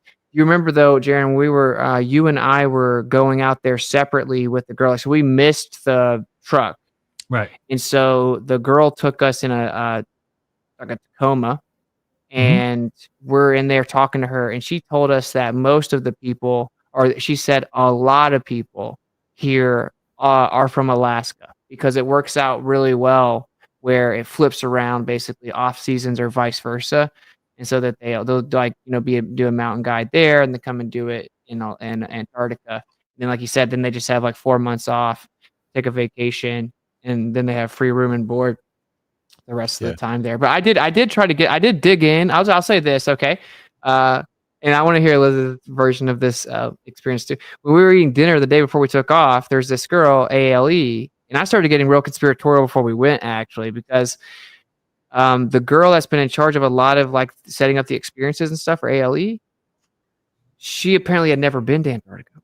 And then we find out that the guide that gets us from the airport works for ALE, never been to Antarctica. I'm like, wait, what's going on? Is there a conspiracy here? Right? Because like, how have you guys never even been? It's 4 hours that way. You're working here. One of them was working there for years. Anyway, I asked her a bunch of questions about the specifics of stuff. So wait. Are you talking about in Punta Arenas? You talked to an ALE employee who had never been to Antarctica? Is that what you're saying? Yeah, the girl that's in charge of largely in charge of putting stuff together. And that was the person in Punta Arenas, not in Salt Lake City. In Punta Arenas. In Punta Arenas. She said flat out she didn't want to go. Yeah. Want to go. Understand. I filmed that. Well, that's why I was saying Liz might have like, do you remember whenever we were having that conversation, I was kind of asking questions about like private exploration, exactly what's going on, what can people do, etc. And do you remember you remember that? Yeah, I of remember it, course. I yeah. mean, she was talking about the 250K minimum per person, and that's just to get the Toyota Highlanders there. If people wanted to drive from, say, Union Glacier all the way down to the South Pole, or if they wanted a quote unquote special route, then it would need to be approved. There's all these like forms that need to be filled out. Your insurance is even higher because you're not just going to the camp. Now you're going to be traveling. They have to hire up the cost for like any human waste. Maybe you might dump something out of the truck or whatever. And then obviously extra resources in case if they have to come and save you. So when we heard a minimum of 250K, I'm like, yeah, normal people just make an average living aren't going to pay to do this. Right. But that was literally the minimum. But even so, like, we were being told whenever we asked these questions, yeah, you can do free exploration, but we just won't save you. We won't provide resources and you're on your own. And I was like, so it's not really free exploration. Like, you could say free by definition of like, sure, do whatever you want willy nilly, but you're not going to have any support, any food, any resources. So Well, no, like, not even why would that. anyone Like, put push. themselves in such a compromising situation. I pushed back on it, right? And I said, well, no, sorry? I've looked into this. And you know, to even try to go, I said, hey, so say I have a team of 10 people. We want to go and privately and freely explore Antarctica. I want to know exactly what it is that we need to do. And they said that you have to get environmental permit approval. Like, you have to get an environmental permit, and it's $250K to $1 million, so $250K minimum. And I had researched this a year ago. At $250K to $1 million, and there's no guarantee that you'll get approved, and obviously you don't get a refund. And that's just one of the many different steps and permits that you have to get. Then you have to submit the actual route that you plan on going. That's not free and private, right? I mean, I said private and free, and she's like, then it has to be specifically approved. So right there, if wherever you're going to go, you have to submit a route and you have to get approved. And like, let's grow. I filmed a lot of that, and I was bringing up Liz because Liz started filming it, and she said, I didn't give you consent. And so I had set up my phone discreetly on the table and filmed it. She did make a point of not about the consent. So that's kind of unfortunate, I guess, because I do have that conversation fully recorded. And then we came back and I was kind of thinking. Is that the law in Chile? I don't know. That's a good question. I have to look it up, right? No, Because I do have It may not matter. But I think it's just common courtesy that I should have asked her, previously, because she did get upset. And obviously, like, I deleted the video in front of her, but Austin I didn't. was recording. Yeah, and recently deleted anyway, but I didn't know. I did think they made a lot of sense. I mean, at least to me, that once we'd flown over Antarctica, it made sense to me, because you look at that and you're like, okay, people cannot freely and independently travel here. They will die. It's just right. I mean, sure. We flew for hours above just blanketed of ice, and there's crevasses that you can see that are actual divots in the that are deep. You would just fall down there. So anyway, their whole story is, oh, you have to tell us where you want to go. Then what they do is they drive cars and they excavate. So they drive and they say, this is safe, and they mark it. And then they drive, and then they let people come behind them. And they say, now you can go behind us on the path that we left you. And then they'll leave like food rations. So there's a whole these, and they basically say, you could decide to do whatever you want. That's what they say.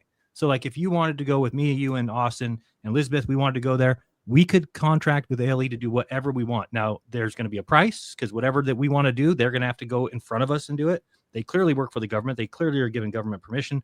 So there's a whole thing. But like Austin said, number one thing you got to do is an EPA assessment, which is going to cost. So already that puts people like us out of the commission to do that.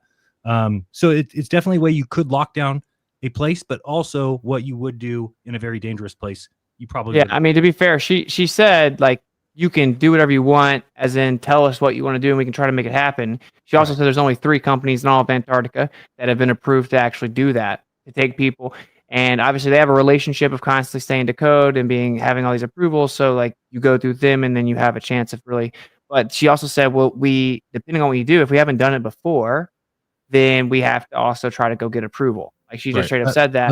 That's what I was going to ask, is ALE has gotten general approval for what they do. But anyone that's going to go outside of the parameters of what they do, here comes the Antarctic Treaty with all the additional approvals and requirements. Like Lisbeth was talking about, 250 on average. You need funding for. This is why in the ancient past you have to get exploration trips commissioned by kings or princes or governments. The average person just doesn't want to spend several $1 million funding people, trips, vehicles. But let me ask a quick question. What if you were at the ALE camp and you just had a VTOL? You guys ever seen those VTOLs that they're becoming more popular now? That it's like a single or a twin engine It looks like a larger drone that 2 occupants can sit inside. You lift up to 1,000 feet and fly around. You So guys seen those? how would you get it there, first of all? Well, the same way they got all those trucks down there, right? However, you would have to. Oh, you mean like so if take they it down came down there with it? I mean, I think that's a possibility, right? You could tell them you Cargo want to do plane. that. Maybe they could do that. Yeah. On a cargo flight, right? I mean, I think that they really would let you do whatever you wanted to do in that area as long as it's within reason. And Well, because that way you're not like peeing or pooping on the ground. You're not even going through the snow. You're just literally like a large drone. Here's the thing. Here's the thing. I don't Man. know. If there are areas there that they don't want you to be at, okay, you're not going to go there, Right. and they're going to let you do whatever you want to in the areas you can go, as long as they can make a profit and as long as it's somewhat tenable and manageable for them. Like supposedly the story is Elon had them start building like an entire second location because he was supposedly going to go, then he didn't go. I started picking his brain. The guy Scott, I think he was pretty cool, right? Worked there 7 years, been in Antarctica 14 years, former military. I think he was pretty cool, and he told me that the one time he could really tell me of a guy that supposedly came without a permit and successfully got across Antarctica. He showed me his route. He pulled it up. I mean, yeah, he dipped a little interior, then popped off of it, right? But he basically paraglided across all of Antarctica, and it took 57 days, and all of Antarctica, quote unquote, right? And so I was picking their brains about stuff from like that. Murdo to Vostok. No. Across Antarctica. No. It was like along the edge a little bit. Yeah, Right, they usually do that. Still pretty crazy that someone like supposedly came in without a permit and then just started paragliding. I'd jump out of a plane or something. I don't remember, but so we got to pick their brain a little bit. But I'll just say no one there is in on anything though, right? For sure, 100%. Government gave you a little approved place, and then they went and set up a couple boxes, and it's pretty cool engineering ideas and innovation to be able to survive there. But it's And I kept saying we weren't supposed to be there the whole time. Not this trip, but people in general. Right. It's just such a tiny spot when you think about where we went compared to the entire. I mean, let's say it is as big as the United States, which that's even if it's a continent, if it's the outside of a world, way bigger. But let's just say it's the United States big. Think of how much. So they say it's a mile deep of ice everywhere. So Austin and I kind of realized real quickly that where would be a better place for underground tunnels? We know that there's underground tunnels in the United States. Well, this is a place that has a mile deep. Think of a mile deep of ice. You could go down there and cut out 100-foot sections, no problem. They're probably all underneath there. So that's another thing. If you're going to go, I want to go travel in this area, and ALE knows that there's some areas that probably they've been told we don't have people go over here because, you don't want them to see that there's a tunnel that goes, or whatever. So they would then direct you to go on this route. So it'd be very easy to hide because it's huge. It's like the United States. So it'd be like somebody saying, well, no, we flew into San Diego. And no, okay, well, then you don't know what's going on with the rest of the United States. So I would say ALE doesn't know anything. I would say no, they don't know anything. That's a perfect cover, right? It's like aging.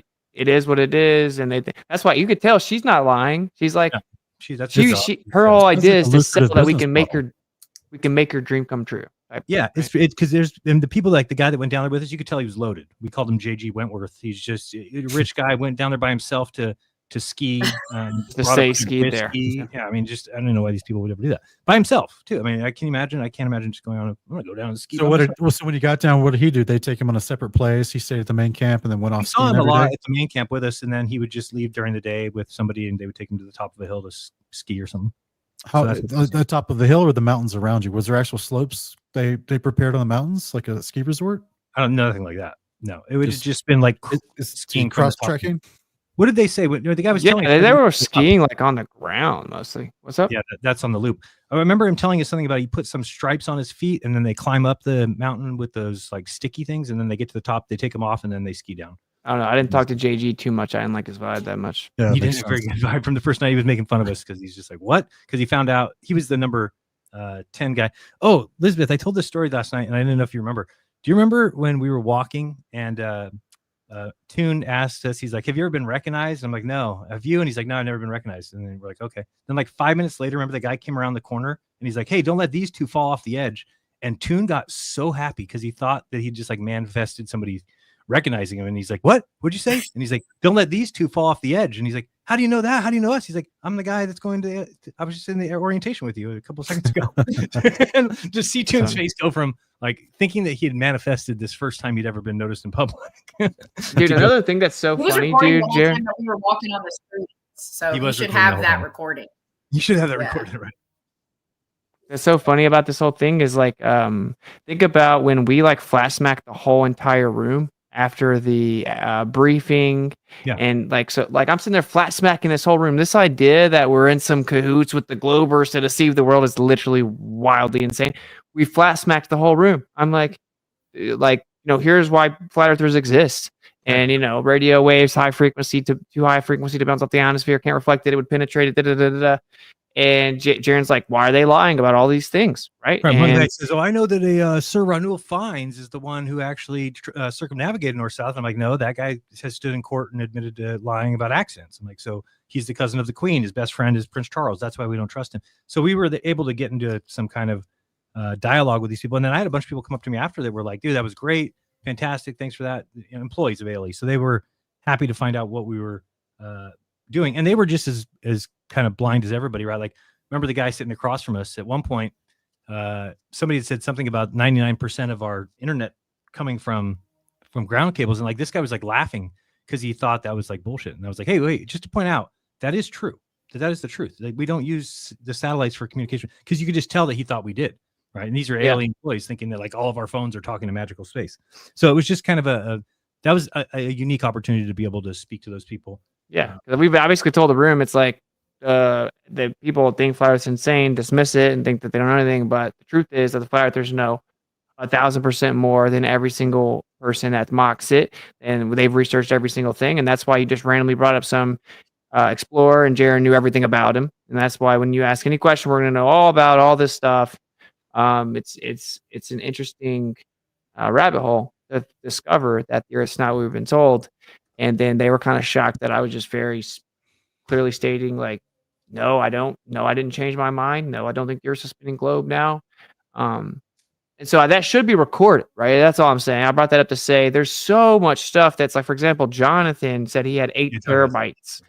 8 terabytes, dude, of video. And he recorded like everything from every angle, all things. Jonathan, who's Jonathan?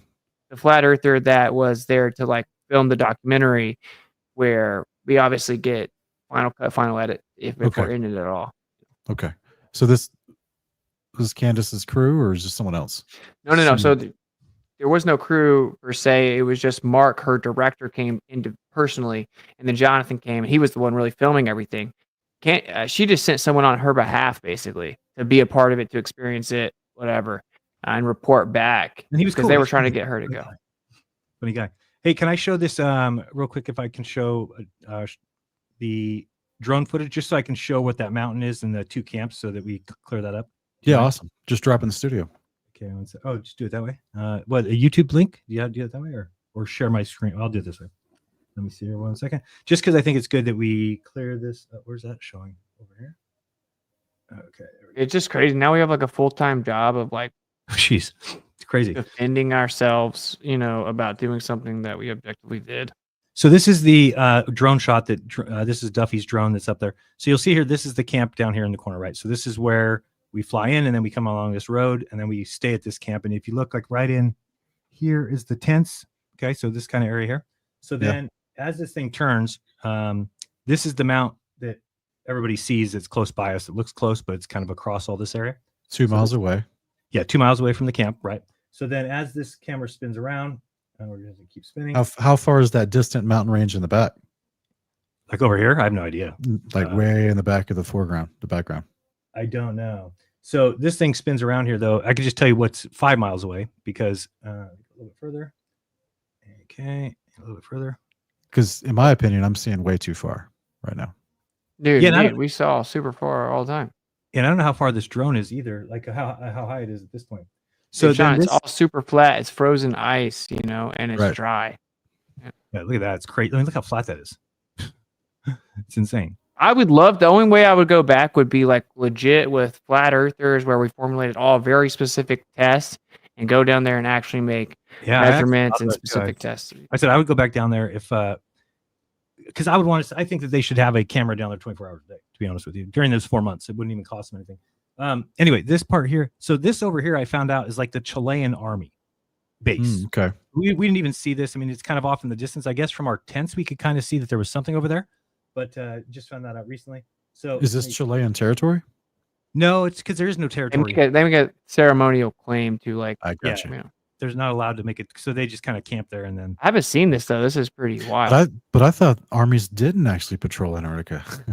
Yeah, of course. They right? definitely have like a It's- small presence. They said they basically just rely on ALE even for like certain supplies, and they Yeah, that's why I piggyback off stopped them. military flights coming into ALE and all that, because it'd be a perfect waypoint stop on the way They to. do use it. Yeah, it's one of Edmonton the spot. only like runways that can take like. I big thought that he would planes look and- down here, but That I would can still explain find- the cargo planes coming in to be able to drop off those large vehicles, and I'm sure they had large generators there.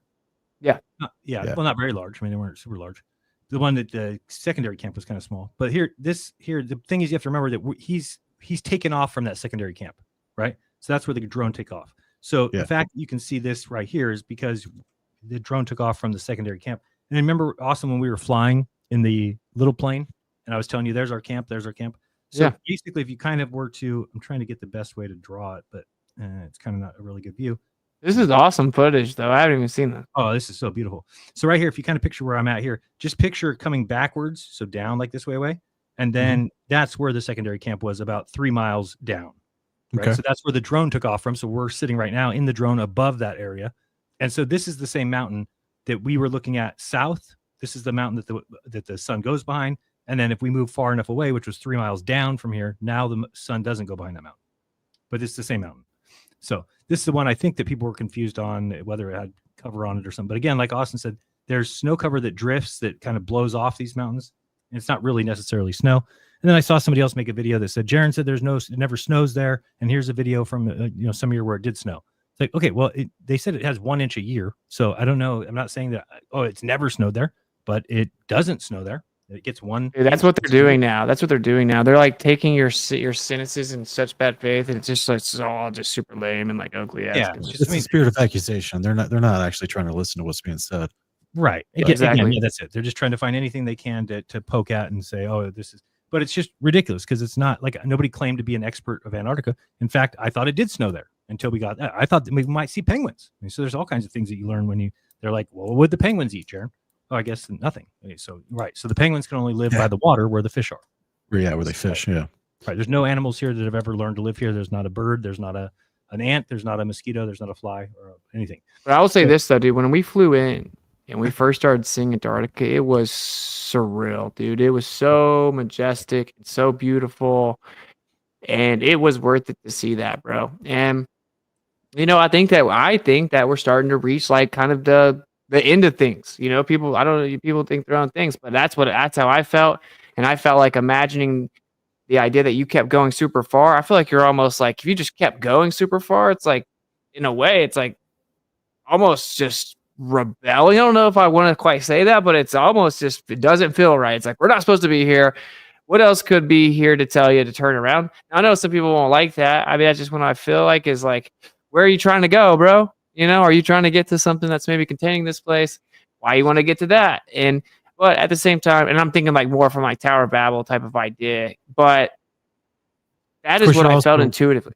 You're also on top of, like you already talked about, a mile, sometimes in other places, 2 mile thick of ice. So what is the land like below? And was it ever visible at one point? From a biblical perspective, I would say yes. I think this is where these are left over floodwaters from Genesis 6-8.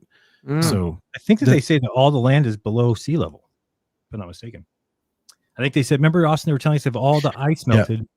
So there's a fascinating piece of the book of First Enoch where Noah is having an actual vision about the coming flood. And in the vision, it talks about parts of the land being raised and lowered dramatically to where it was scaring them to death. Wow. Yeah. So when you see structures at the bottom of the Gulf of Mexico and you're like, well, why would they build something down there like that? Maybe it wasn't always at the bottom of the Gulf of Mexico. Right. Yeah.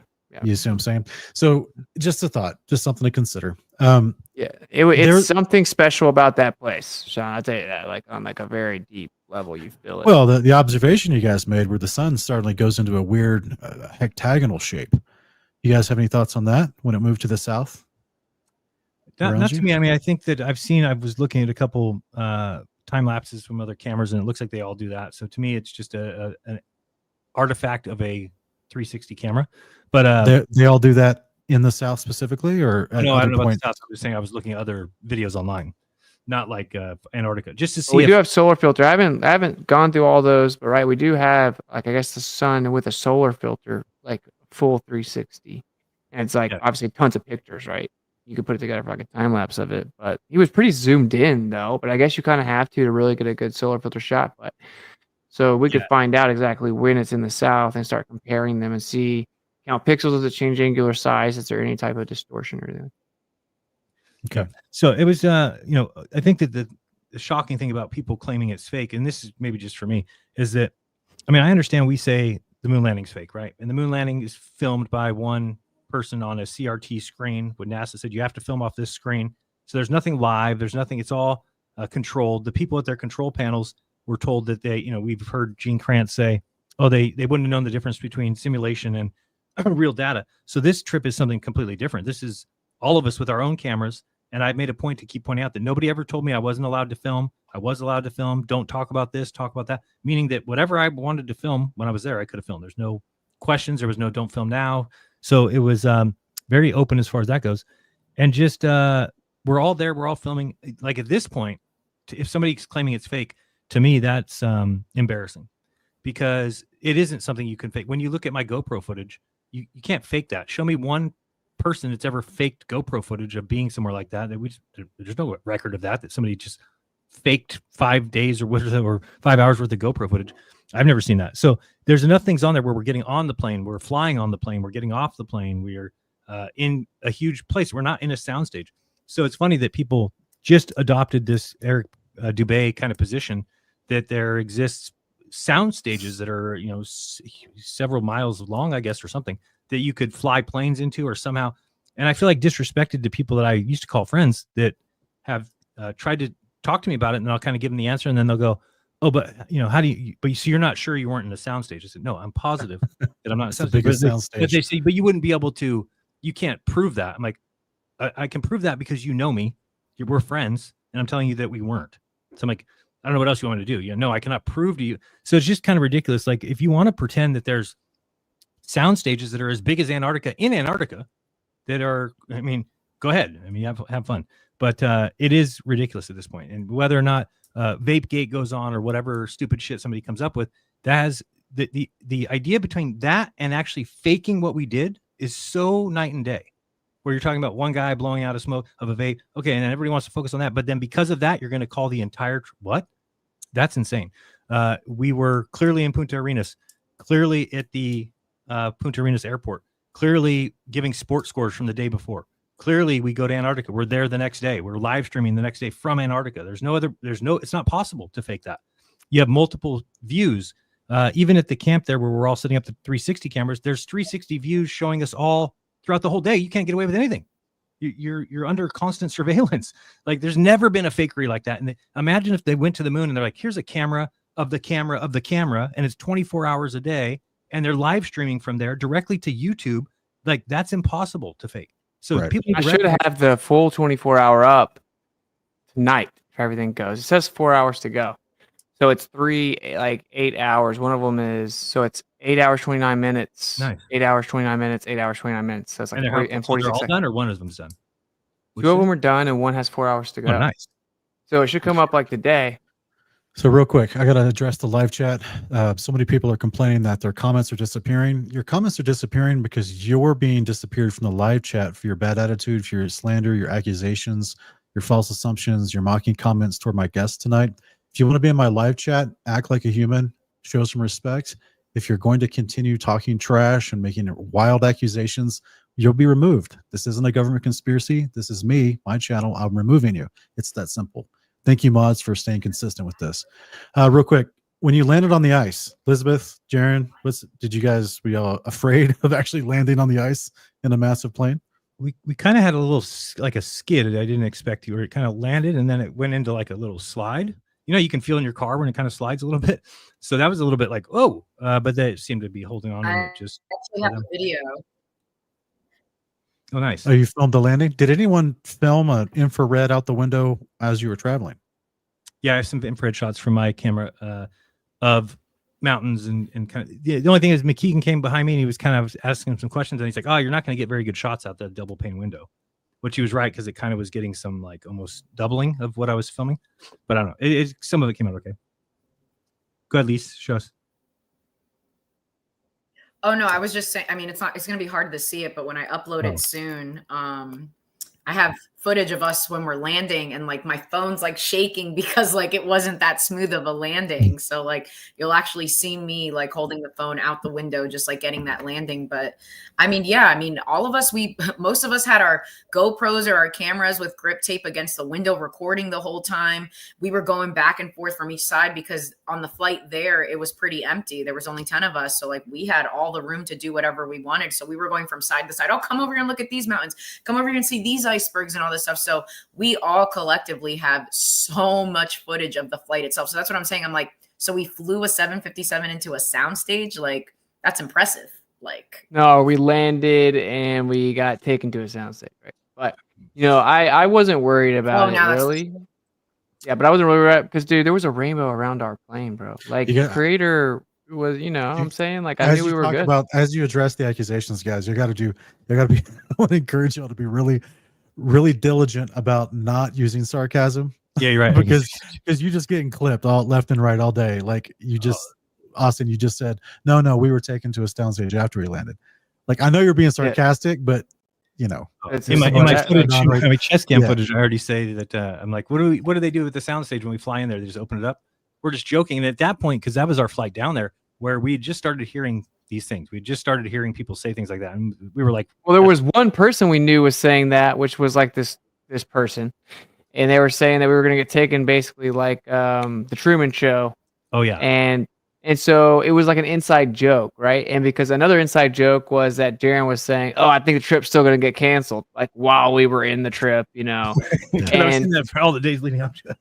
Because we were just having fun and telling jokes, and like you can see after we realized you're a 24-hour son, we're out there. I'm showing them a card trick, because truth is truth, man. This place is beautiful, and whatever's going on. If I live in a freaking like etheric kaleidoscope realm with the firmament, that's cool. Whatever it is, like we weren't really freaking out, and like I can only really seriously defend myself against blatant lies so much, and actually the nature of the accusation is so egregious.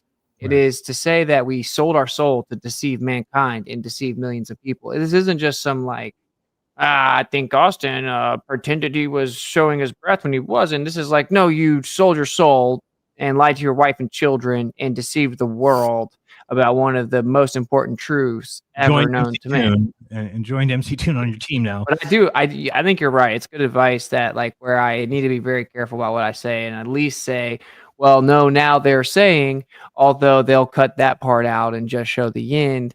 And so there's at one point you just kind of, anti-fly earthers have been doing this to me for like, 5 years. So this brings up another question I had about something happened while you're on the trip that we were, we're all back here in the center of the plane watching you guys out there on the extremity. And we're just, from our observation, things looked weird, right? You guys not being able to live stream, and then here all the Globers are all live streaming and laughing and having a good time. And we're like, what was Jeran, Austin, and Lisbeth? What's going on? Like, right? So you guys help explain that. I really appreciate that. The video that Duffy had everybody do, where you all one by one stepped in front of the camera and talked about, who was right, who was wrong, that kind of thing. How did that happen? Was that in the contract? How did that seemed very forced? What was that all about? It was kind of forced. It was kind of weird. I think that we definitely were delirious. It was in the middle of what so that would have been at midnight. Would we have done that? Right? Midnight when the sun was in the south. I think that's when he did it. Or was it when it was all the way around the north? It's when it was in the south. So yeah, so that would have been the middle of that night. And then he just kind of said, hey, I'm going to go live for the midnight sun. And I'll have you guys each come up and say something about seeing it. So it was kind of that realization. And we had at that point realized that the sun's not going anywhere. We had talked to people. It's in the sky. It's not coming down. You could just tell. It was like Austin said, we kind of already had gotten to that point. Basically, when we flew down there, the sun either had to go off to the right, kind of off away from the plane, or we would literally follow us down there. We would land the plane and the sun would still be in the sky. At that point, you'd kind of recognize that it's not going to set at that point because it doesn't really have anywhere to set. So it's just going to stay up there because it's already there. That would have been in the west. So, I mean, I think it was forced. We were kind of delirious. you weren't even going to do it, right, Lisbeth? I can't remember if you were not going to go up there or something. I don't remember. Maybe you were. Wait, what was the That's that when wasn't I was the really first? upset about the whole internet thing. I was like, Go ahead, Elizabeth. yeah, that was the only live, the first and only live stream that we did down there. Can you hear me? Yeah, go ahead. Go ahead, Elizabeth. Yeah. Can you guys hear me? Okay, sorry. Yeah, that was the first live stream that we did while we were down there. And the reason why I wasn't going to do it was because it was like, we've just gone hours without having communication. But I literally have the video. I mean, it's probably hard to see, but we're like, it's 12 a.m. local time. I know it's kind of bad. There you go. Yeah, it says you can see the Antarctica shadow General and stuff like that. Yeah, and you can see us like panning around, but like I wasn't gonna do the live because I was so upset about it. I was just like, well, now he wants me to do a live and be all chipper when we literally were not given the Wi-Fi password and the Globers get to stream. But like I have footage of, Duffy's not in a green screen. I literally have footage of me filming him, and we have other people that film footage from different angles. All those shadows she just showed her to the north. But yeah, and that says 1203 local. Yeah, I in no way. I think all of that you guys went on the trip. I don't think there was any fakery. I don't think any of that stuff. So I don't want to waste you guys' valuable time tonight having to defend yourselves again. I'm just asking questions about specifically this particular video with Duffy saying one by one, Globers and Flat Earthers all stand up and give your take on this thing. Did he require that? Or was that No, something but look, that was you have to if you understand the environment, like we don't really have access to Wi-Fi. They're monopolizing it. They're setting up their streams to be able to be the first ones to talk back. And this guy that no one voted on wasn't supposed to be relevant at all and just literally leeches off of us and slanders us all the time. He's prioritized as number 2. And so like none of us are getting to speak back. And so we're like largely not even really giving updates yet. And then I just remember walking out and being like, kind of being told what was going on and seeing a bunch of people lined up that were going to go speak. And so I'm just like, well, am I like the one person that doesn't do it? And I'm like, well, no, obviously I'm just going to tell the truth about this whole situation anyway. And we haven't been able to say anything or reveal anything or give our feedback. So then it was just kind of like, okay, I mean, I guess we're just all doing a stream. I don't know. Like I just didn't care. And I was kind of out of it. And I did kind of walk over to Jeran, and I was just like, I don't know what they're wanting us to say. Kind of talk like, this is obviously what they're going to want to try to spin, I'm guessing, or they want to try to embarrass us. So we did even kind of talk about like, do we not do it? But then it was just like, well, does that look bad as well? Because we can already kind of tell it's here and it's obvious that it's here. And do we just like pout about it and like not in, the flat earthers won't come talk, it's like, I don't know. I didn't really, that's how I viewed it. And I was just like, whatever. It was weird. It was awkward. It wasn't something I would have rushed to do. I'd rather probably go live myself real quick and tell people or take some time to kind of think out what I was going to say. I think in my head, I was just kind of thinking, I was wrong about the sun setting or not setting. And so I just said, sometimes you're wrong about, but I think that then the media took that as sometimes you're wrong about the shape of the earth rather than what I was saying, which is sometimes you're wrong about so, I mean, again, those things I can cry or, blame myself for that, but it doesn't no good. It's not going to go away. It is what I said. I will say the reason that, like, for example, I think we both like thanked Duffy and stuff because in reality, when you go there, it is so beautiful. And when you're flying in and you're landing, you're like, dude, this is a once in a lifetime thing that you're seeing. That's truly amazing. We'll never forget that. You'll never forget that. It's truly amazing. And so like, I am thankful that I got to go there and see that. And, for that in and of itself, I shook his head and said, thank you and all that. And I was really hoping that we were going to kind of go forward in general, like as a community with this like kind of positive vibe that it wasn't that big of a deal. And that's what I tried to convey. And when I was speaking, I tried to convey, this is an interesting observational data point, and it's independent of, empirical measurements of the surface or falsification of the claimed rate. I almost tried to take the brunt myself by saying I was wrong about the map. I kind of figured what everybody can do is just kind of be like, yeah, Jeran was wrong about the map, right? So that it's not a bad thing on Flat Earth, but then to turn that immediately and then now say that it's faked, what now people are doing is just that's completely destroyed what I was doing. Giving exactly what they needed. It was actually going to be a huge win for us. And it still will be, by the way. Yeah. It still will end up a win. Huge win for truth. Truth always wins. Creators involved. Creators doing something. It'll still end up a huge win. I'm still going to be on Candace Owens. The observation does not change the previous 10 years worth of observations, experiments, and tests, and all the things that you guys have been involved in. And that's just something that I think that people that truly are interested in this topic should remember that stuff easily. I think as in most cases, the loudest haters are still a small minority, but they're just loud and they get Yeah. a lot of the attention right now. They'll die down when they get bored and want to go to something else. Was there any other observations you guys hope to make when you're down there other than just the 24-hour sun? Well, obviously, I wanted to get a lot of solar filter shots and compare the sunspots and the orientation of the sunspots, elevation angle of the sun. Shadows are interesting. I think there was a bit of an issue where one of the shadows wasn't quite what they were supposed to be. As in on the little like sundial. Okay. Well, what would you conclude by that if it was what's interesting about it? Well, I mean, that's just, obviously the globe is very rigid in its prediction. It has to be something geometrically. It's like an actual position of, geometry, an actual specific spherical claim, right? So they don't really have much leeway. Now, it did seemingly match for the most part. Like when I first got there, I'm like, wow, that looks really high, but then it actually turned out to be just under 35 degrees, which is what they say, 13 to 35, I think is the globe prediction. I'm just going based off of like what McToon was saying. Because I guess you could fact check that. It seems very unlikely he would have been wrong, but yeah, I mean, and then like the lux readings, the illumination shots, and then kind of like the temperature distribution, it should be relatively the same.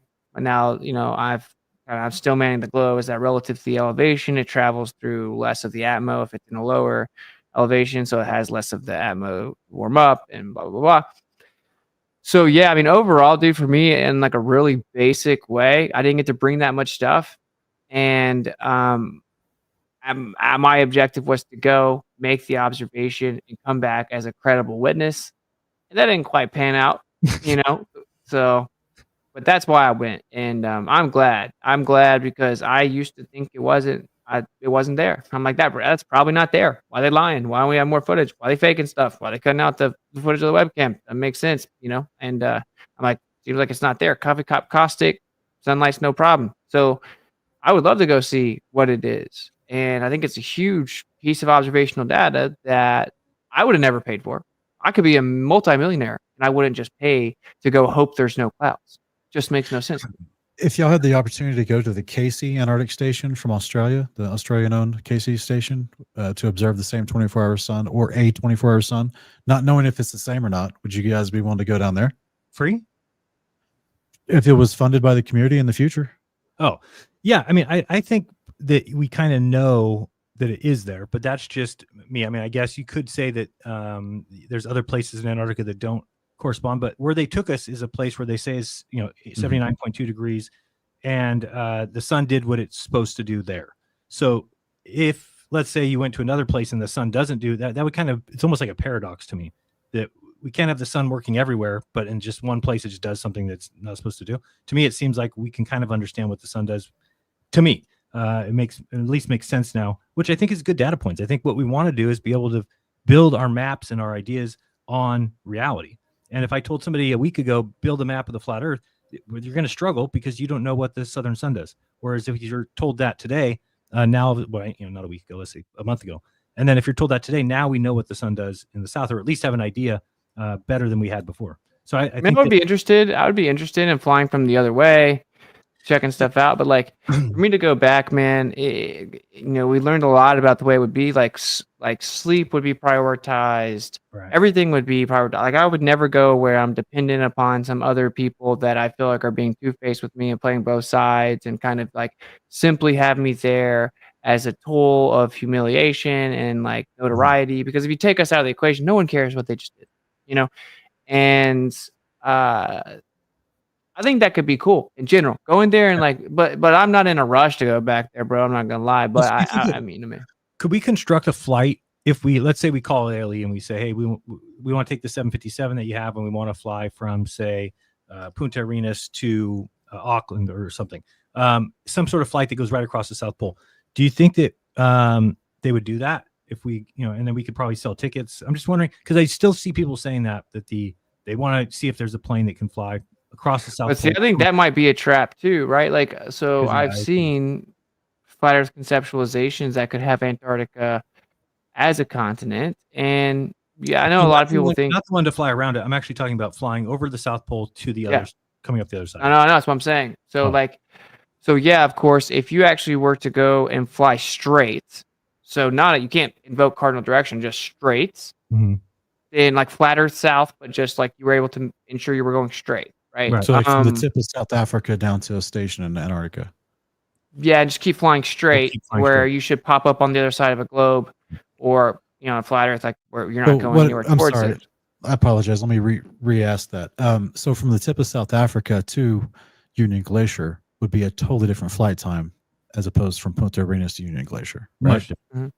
Yeah, but I'm saying like the idea, obviously the typical idea of north-south circumnavigation, and you go and you pop back up or whatever. Yeah, I think that could be a trap. Now looking at everything I'm looking at, I'm like that doesn't actually conclusively disprove a flat Earth, because if you were to fly, say Antarctica is a continent, even say there's an ice wall outside of that or whatever, but like there is a continent there, and you fly from a southern continent, and then what are you actually using in reality? You're either using your GPS, your coordinates, or you're using like some type of compass, whatever, using directions.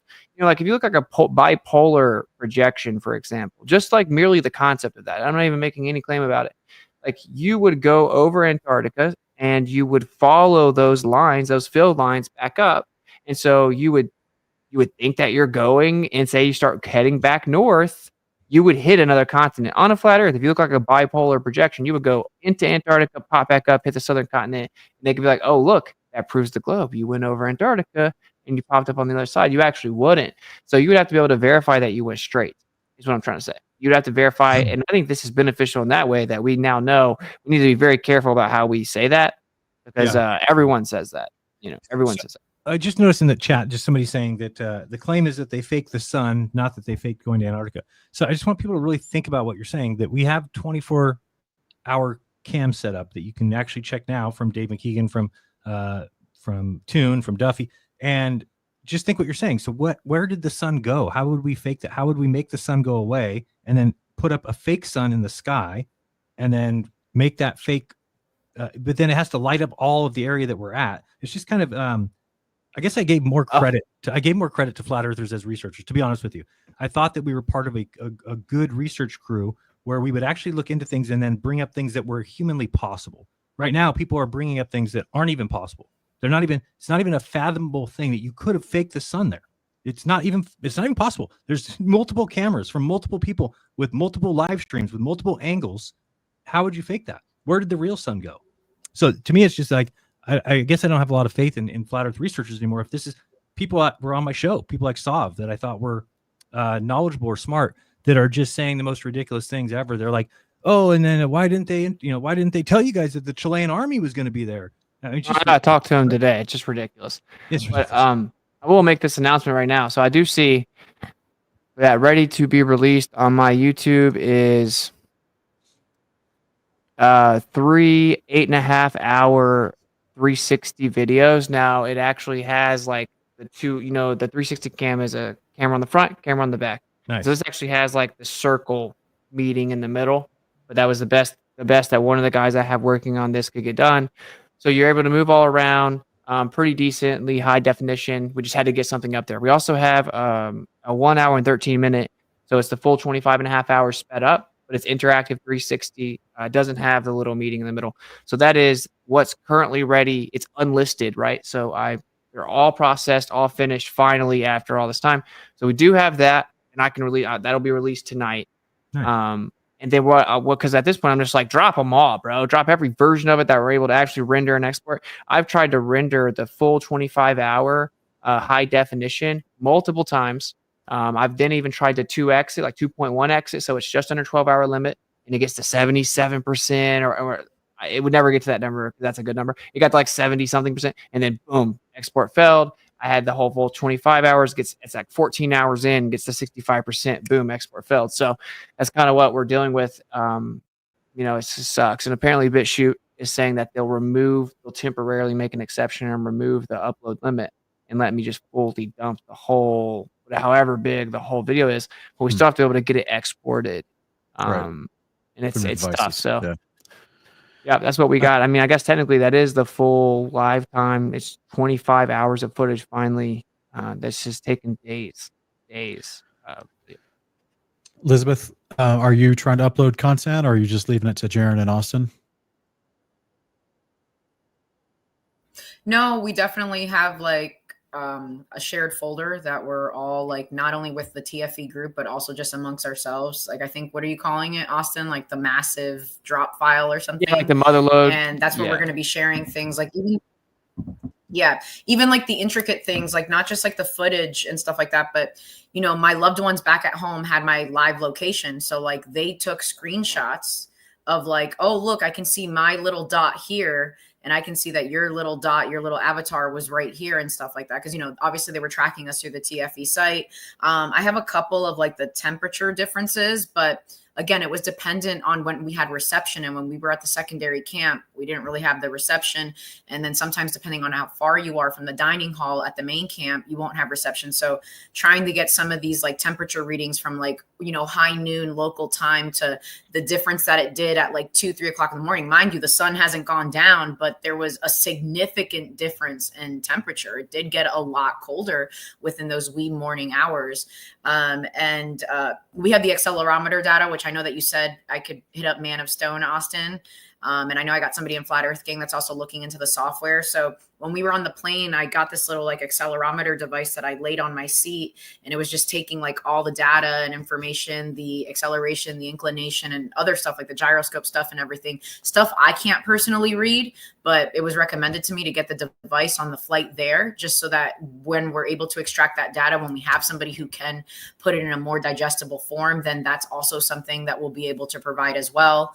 I had all of my location, I guess for your iPhone, you can leave location on or off. I had it on purposely just so that, you know, when you look at the pictures and you swipe up, you can see the location. And I get it. People can say, well, GPS can be manipulated and stuff. And I'm like, yeah, but we're like cross-referencing with people that were up in the northern hemisphere that had our location, that are also taking screenshots and so forth and screen recordings to kind of see that, because we don't all have the same phone essentially. But I mean, if it's all manipulated, then I don't know what else to do for you, you know, like I can only provide the information that I have. So yeah, that's definitely stuff that will be dropping soon. So, because you know she doesn't technically have a channel, which I think she is going to start something, and we're encouraging her to do that. So yeah, I'm going to create.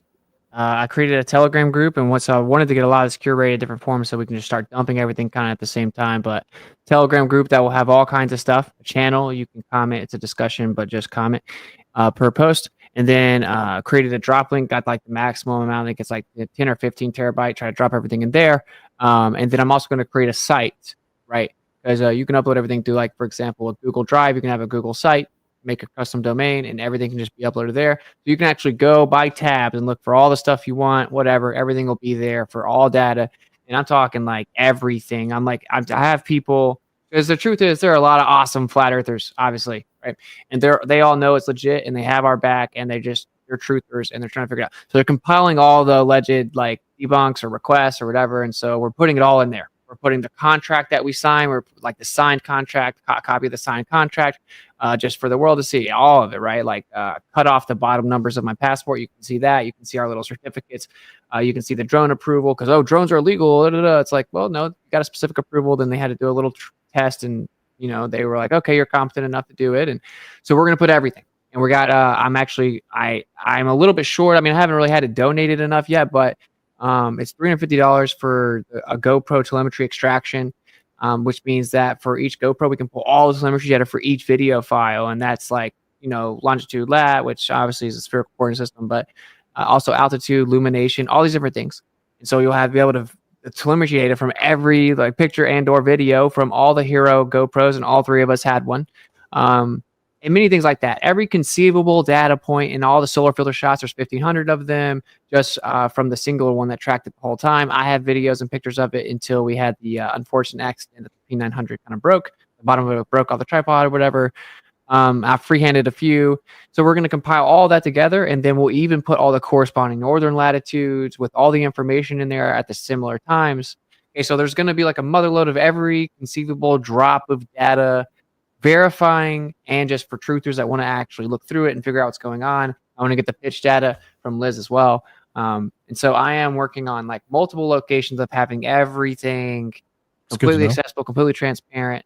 Obviously, there's tons of behind the scenes footage and stuff as well. And Jonathan, again, has 8 terabytes. He's obviously trying to make a documentary where he's actually saying, like, he's going to accurately represent and wants to know what we want to put in there as our strongest arguments that the earth is flat.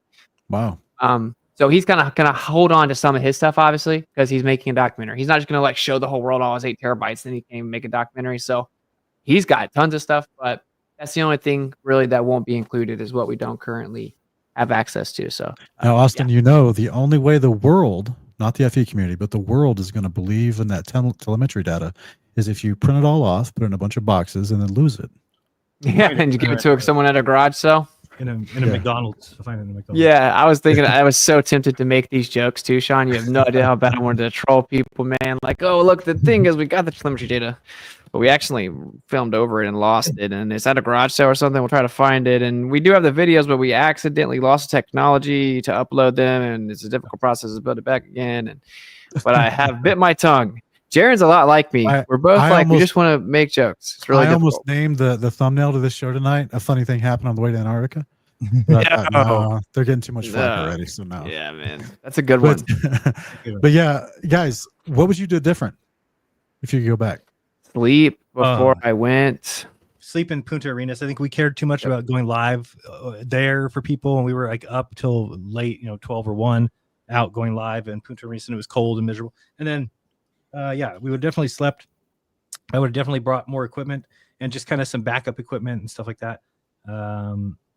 That's the biggest thing, right? I would have brought tons more stuff. Yeah, and here's the other thing too. To be honest with you, that at least for Austin and I, we didn't think the trip was happening. So it's not like we were getting all of our shit together real early because we didn't think it was happening. So I didn't even think talking to you. I think I told you, I don't think it'll happen. So it then got to be about, we had to get the clothes when Duffy needed us to get the clothes because he's paying for them.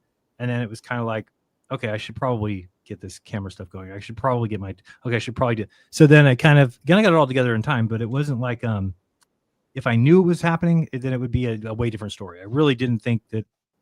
Every other trip like this that's ever been planned has been canceled. So I kind of assumed this was going to be another one. And I'm still baffled as to, why this was something that was definitely hidden from us on purpose and then kind of seemed to be revealed at this point. That's, I guess we'll discover that in the future or, looking into it. Because it certainly seems like they could have proven this 10 years ago. They could have showed us easily. If they saw there was some sort of argument about it, they could have just put a camera down at Union Glacier. It's been there. Well, you mean like a live one or something? Because you can see that now looking back, like that 5-day one is probably just legit. And probably. I think with Starlink changes everything. Anthony Powell one. Yeah, Starlink changes everything though, because now we can start thinking in terms of like Starlink being there. So now it seems easy. Or just put a camera there, do a 24-hour time lapse, or no excuses now. 4 months, right? But before I could see now, if you don't have any internet connection there, then you do have to film some sort of time lapse and then upload it the next day, which is what it seems like they were doing. They were just cutting out 8 hours every day. So again, it's one of those things where, if we had to do it again, I would just. And I do think they should put one down there. I'm going to actually go pretty hard at whoever I need to, NSF or NOAA. There's just no excuse for not having a camera down there. They've got the camp down there. They can actually put the Starlink down there. They can get it's not even expensive camera that just rotates on. My rotator tripod is $500. So get a real cool one that's $2,500 or $3,500, and then you have some generator attached to it, and it can keep running for 4 months. So there should be a 4-month camera that just twists with the sun down there every year. I don't see a reason why they wouldn't do that. And obviously there was actually like they literally did take the beginning and put it at the end of a video and claim that it was a consecutive 24 hours. And then we pointed it out, and then we were gaslit by all the Globers. And then they came out and admitted that they did it. Now, that is nothing like with this. That is not what's going on here. You're getting interactive 360 video with high definition. And they're, I know people haven't seen that yet, but right. If it's just that one guy's shot and it's going around the circle and you're watching the sun, that can be faked, clearly, right? It's just one camera view, and you can easily do that through some sort of editing software. But what we did cannot be. It's just not. Cameras everywhere. Yeah, it's just not a possibility right now. People are like, oh, with AI, you can do anything. It's like, show me the AI machine that says, copy this scene in Antarctica with these 7 people. It's just not, we're not there yet. And I think people could be a little bit more discerning. Just a little bit. Again, and it doesn't make sense because what happened was at first people said it doesn't matter. That's what I heard, right? 24-hour sun doesn't matter. Okay, it doesn't matter. Then it's now that they faked it. Well, what you're saying by they faked it is it mattered a hell of a lot. And now my biggest fear is that people are going to believe that the sun does set there, because the only reason I went there is to find that out. So we come back and we say, no, the sun doesn't set it. It goes around your head. And then if people are like, no, they faked it, so we are going to believe that it sets, then it's like, well, then what the hell did we go down there for? Right? That's, well, at least I'll know. But I mean, I kind of wanted us to move forward as a community. Now we have this fact and we can move forward. But if it's, again, people. We will, though. We will, in my opinion. It just might take longer than we thought. All right. So I just think that some people will be left behind and they were supposed to be.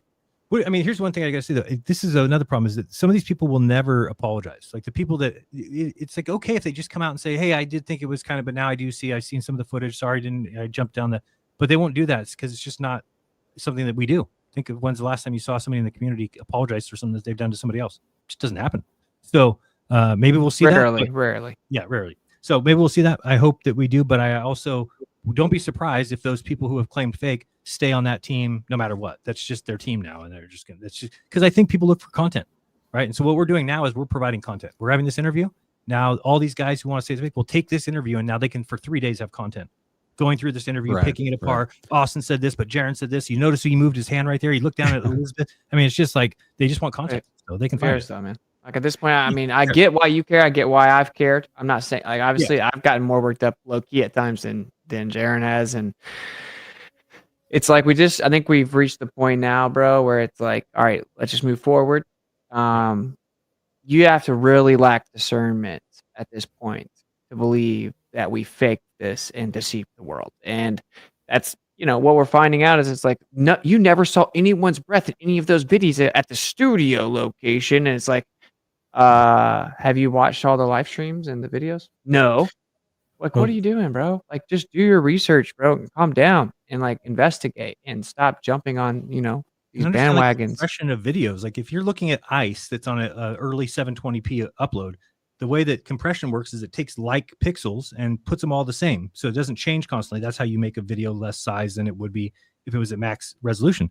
So when you see ice and people walking on the ice and nothing happening, all it is the video is taking that ice and said, this all matches in color. We're just going to leave it there. We're not going to change it so that the person steps on it and walks back and forth on it. The video doesn't change because it's all the same color. Now, when the 1080p comes out or the 4K, you're going to see that ice change because now it's taking a less amount of like pixels and keeping them the same. So it's just people just jump to conclusions with low resolution video that we were trying to get out fast. I don't think people have any idea how hard it is to upload huge files to YouTube because we're also used to just doing a video where you upload a couple of gigabytes, and then I've got 90 gigabytes and it took me 2 days to upload it. And then the other thing I see that people are saying, like, oh, well, Jeran, in the 2 weeks it took you to get this GoPro footage out, you could have faked it. It's like, so they don't understand that the people who paid for the GoPro got it first. So that same footage has been out, but these people don't even realize that. They're like, oh, it's had time to be changed. No, it hasn't. It's the same footage that the people had 2 weeks ago. We have a huge budget with a huge team of people faking all of it based on what they caught. That's what I read. Yeah, it's all good. Well, I think honestly, the internal fighting over this is distracting from addressing the bigger media presentation, which I'm glad to hear. Like you guys are continuing to defend your trip and explain as much as you're willing to, as well as Austin, you're about to go on Kenneth Owens and do an interview to help really get the message out as well. Because the optics, forget the internal arguments. The optics that I'm seeing Will Duffy push is that there was nobody within the flat earth community claiming a 24-hour sun was possible. And that's just false. And I've tried to address him personally about it on social media, and he continued to say, no, it's, the claim was that there's no 24-hour sun on a flat earth model. And I'm sitting there going, Will, you literally interviewed the guy 3 months ago on your channel. His name is Joseph Hamby. Did you guys see my interview with Joseph Hamby where I bring up the receipts on this? Yep. So Will is actually still holding to the narrative that nobody in the FE community ever claimed they would see a 24-hour sun, nor could it be ever demonstrated or modeled. But here is Joseph Hamby on Will's site on one of the live videos interviewing, saying he can model it. He has been modeling it. So does Duffy mean, though, but from the time that he announced the final experiment? Because remember, Joe Hamby said that he knew somebody in Antarctica that said the sun doesn't set. That was from a year ago. That was a video from a year ago on the Dean Odell aftermath of that debate with Greg Locke, where Right. Joseph Hamby was in the crowd. Someone randomly handed him the mic, and he goes, "I have a friend right now on a cruise in Antarctica that says she's watching the sunset from 9 to 2 in the morning." Right. So that's not at the same latitude point. That's at a cruise level on the coastline. Good point. And so that's not the same place. And then that's 10 months before Joseph Hamby himself was interviewed by Will Duffy. It's still on Will Duffy's channel, on the FE channel. No, I'm saying I think Will Duffy's position, from what I know, is that nobody before he came and brought the final experiment ever said that that there's a 24-hour sun in the flat Earth model. Which even that's not entirely true, by the way. Like I've seen the Persian Flat Earth Society predicted in 2017. Not only is that not, it's just bad research on Duffy's part to think that the only claim was that there's no 24-hour sun. But while he's doing the interviews and building up the hype for this trip, he runs across a flat earther who says, well, not only have I been modeling it with the firmament, but it's not perfect yet, to the point where Duffy takes it such as a threat. He makes dismissal rebuttal hit piece videos against Joseph Hamby to try to diminish this model that Hamby had made and say, oh, well, it doesn't work exactly the way that we predict, or it's not perfect yet, so we dismiss it and throw it out. He's actually addressing it. So this is the thing that I hope that you guys are aware of, because I know y'all have a lot of other things going on.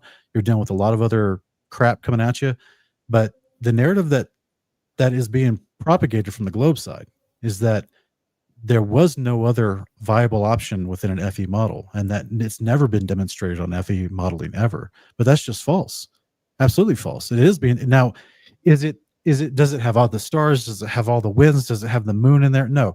Joseph Hamby's model is showing just the sun in his modeling, but it does show a sun rotating on the exterior edge of a flat Earth model over someone's head at that concept of being that far south, or that far at the extreme of a flat map. So Will is denying that. He's absolutely denying that. And I've got the receipts. And well, the best thing he's got the video literally up on his channel still. Yes, to make it work. Right? I mean, that's the goal. That's what I hope flat earthers do. Is that I feel like we should be in Zoom meetings right now where people are talking about this, coming up with ways, coming up with ideas.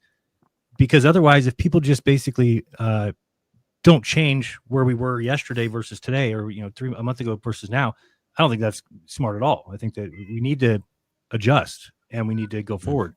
But we'll see. Yeah, but it is also at the same time not fair to try. Like, okay, this idea that, like, oh well, there are some proofs of concepts and some ideas. There are a few different ones that I consider on the route to potentially viable, like entirely. And proof of concepts are kind of even already been established. And it raises a couple other questions.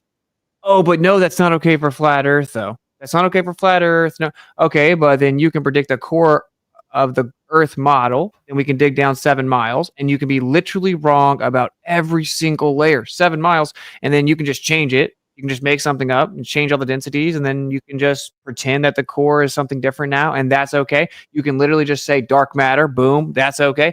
Like, the way that it works is you try to figure it out based on the evidence, and it takes some time, and you start having proof of concepts, you try to test it out. The difference is, actually, our side, notoriously, is going to be much more, we're going to be much more rigid. Like, meaning we're going to be much more like, we're not just going to accept anything that someone just makes up off the top of their head and pretend that it's legitimately true. We're going to be like, oh, this is in speculation station, proof of concept was figured out, let's iron it out. So that's my issue, is that it's like this notion that somehow the preponderance of evidence goes out the window. 400 years of them constantly moving the goalpost to try to make the globe work, and it constantly doesn't match. And like, oh, add another wobble because the moon doesn't match, and that's all okay. That's all science, dark matter, dark energy for a century. That's okay.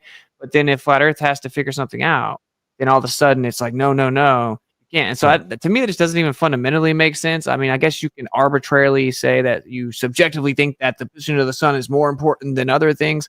I disagree. I think that like gravity is the prerequisite to a globe. And I think that there's all kinds of issues with the globe that still can't be addressed. And they have billions of dollars and all the funding and all the governments and all the academia in centuries.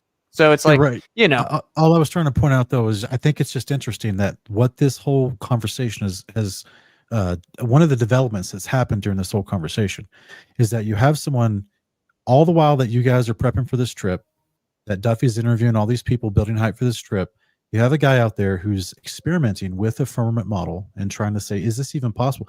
I'd never heard anyone say, look, and I'm, jokingly call myself a firmamentalist, right? Because I believe the Bible.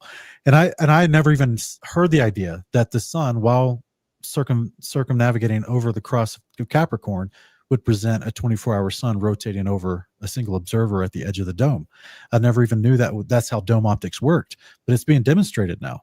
And that's a unique development that's come up to attest to what you guys are saying. Like, there are guys out there trying to actually show and demonstrate and model, hey, this could be possible on a firm and closed reality. And the part that's a trip is like people, I will say people kind of undermine his thing because they have like a couple questions about it, which I agree with the skeptical questions, but it's like, it is a trick. They're just like, oh, well, yeah, you can just make it go backwards if you use something like a mirror.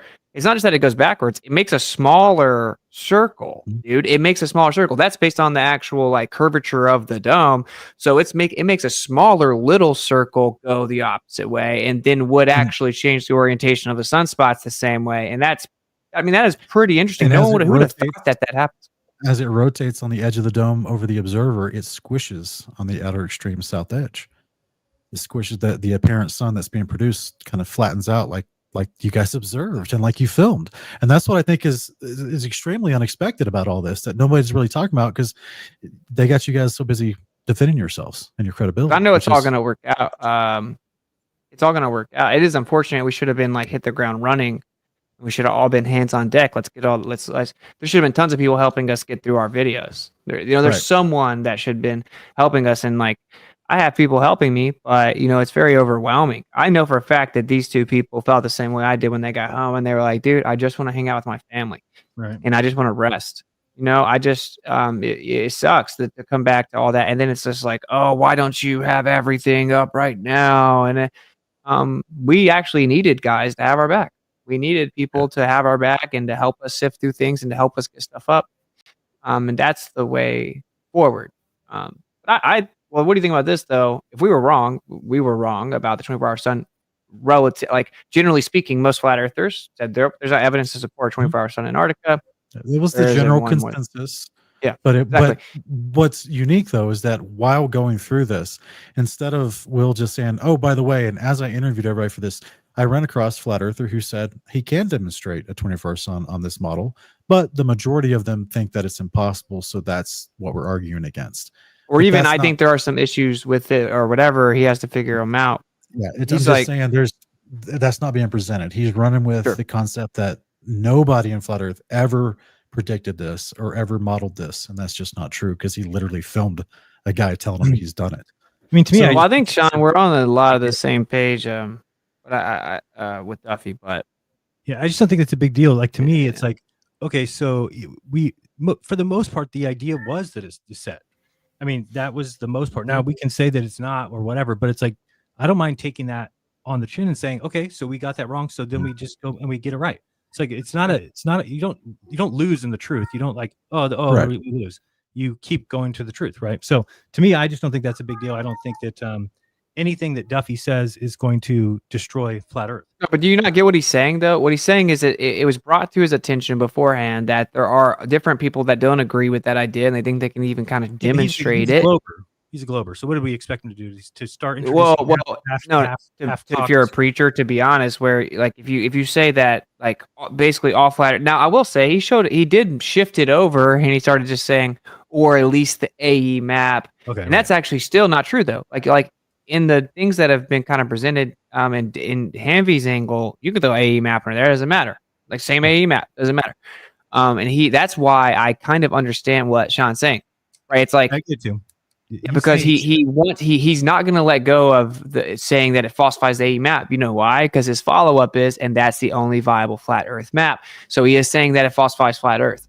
Right. And I think that is kind of dishonest. I mean, no, I think he can believe that. He thinks that. That's cool. Right. But to say that we all agree.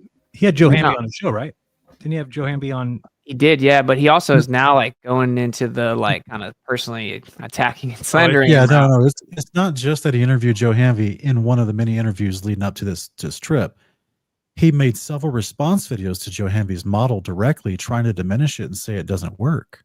Because he knew it was like the closest to a direct answer. Because it does dispel the whole narrative that he was pushing, this TFE narrative, and that now he's taking this into the media and writing all these press releases saying that the flat Earth has been debunked because we've debunked their map, we've debunked this sun observation, and I'm just sitting there going, but the community did not have a consensus on this 24-hour sun in Antarctica. There was apparently, although fringe, I grant that it was not the majority, it was the minority, but there's people out there saying, well, apparently it is possible if you try to model it with the firmament model.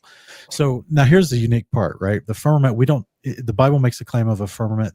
It's literally in Amos 9:6 translated as the dome that stood over the earth, and we don't know what that shape of that dome is, or how. I don't know anyone that's done a lot of experimentation with dome optics and how light bends around it and moves, or even what doesn't give us a description of. There's different shapes of different domes that can be made with architecture, and we don't know how the ones described according to the biblical claim. So this is where testing would come in, right? Experimentation would come in. And all I'm saying, Jeran and Austin and Lisbeth, is that this whole thing that you guys have been a part of, if nothing else, came up with this unique concept, this new concept of people now saying, wait a minute, we can produce this optical observation with a dome, and now people are experimenting more with that. And that's something that was never focused on in the last 10 years of this. I think we just want to be careful about, and I know you can't stop people from doing that, but coming out with things too early, because I think what happens is people nowadays, it's all about clicks, it's about material, it's put things out. Whereas before, if you go back to 2015, 16, 17, Bob and Odell, we didn't do stuff like that. It wasn't a matter of find out something and put it out there. It was find out something and talk about it for 2 weeks with FE Core and with these guys, and actually come together and then we have an actual working piece, and then you bring that out, rather than to just keep throwing out things that are immediately debunked. It looks bad, and it's not. What happens is people get jaded if you kind of keep, that's work. This doesn't work. So I'm just reminding people, take some time, ask for some help, get some ideas. If something's wrong the first time, we would go back and do it again. But to just because people will get jaded, people will kind of be like, oh, we've already seen this 3 times. Well, it takes longer than that to come to some conclusion, right? So if it's a first working model, make sure you say that in the video. Working, just a concept, rather than to come out with something like proof that the works on the flat Earth map, and then it doesn't. That looks terrible. We just don't want to be doing that, in my opinion. Yeah, but that doesn't change the conclusion, though. If the conclusion is that there's a viability of that mechanism or whatever, like it does. I agree with you. Well, obviously, but like I don't think it changes the conclusion. This whole time I've looked at it like we would have sat here for another 20, 30 years and largely assumed it wasn't there. Had a giant question mark. No one would really be. There definitely wouldn't be any type of communal effort towards figuring out. That's a good thing. And I look at that like, well, then the creator is now helping us now take a step closer to actually getting a proper understanding of how everything works. I think that's pretty incredible. I think if at the same time it helps shake out some weak hands of people that maybe, are dishonest, will deceptively edit, will bury you, will slander you, or whatever, that's cool. If there's something about some of these characters that need to be exposed, if you get like a flat earth documentary where all of a sudden somehow it may get mainstream eyes, but actually still man the flat earth, that's unheard of. That's like wild, and you're getting like mainstream appearances where, for one, I will adequately and accurately still man our position, the falsification of the globe, and how it's actually independent of replacement. Those are huge wins, and so that's why the loss here, the loss here is actually what happened afterwards. It's the eating your own, claiming it's fake. And real quick, I want to explain why it's so important that people stop doing that. Twofold, but one of them is, well, someone hears about the mainstream narrative and they take Jeran out of context, but it's the Trump effect. So it's like, obviously I don't like Trump, but it's Trump effect. It's like lie about Trump.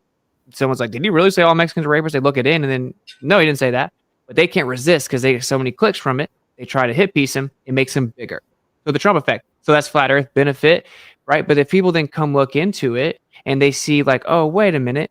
So flat earthers are just outright denying it. They're coming up with these easily debunked claims that show it's not true. So they are the stereotype, right? They just say everything is fake. They're not well researched. That's why flat earthers exist, because they don't understand things. They're ignorant. They don't do they don't do research very well. That is extremely bad, because that's going to cause someone to come look and potentially shut the door and assume that they found out that that's what flat earth is. That isn't what flat earth is.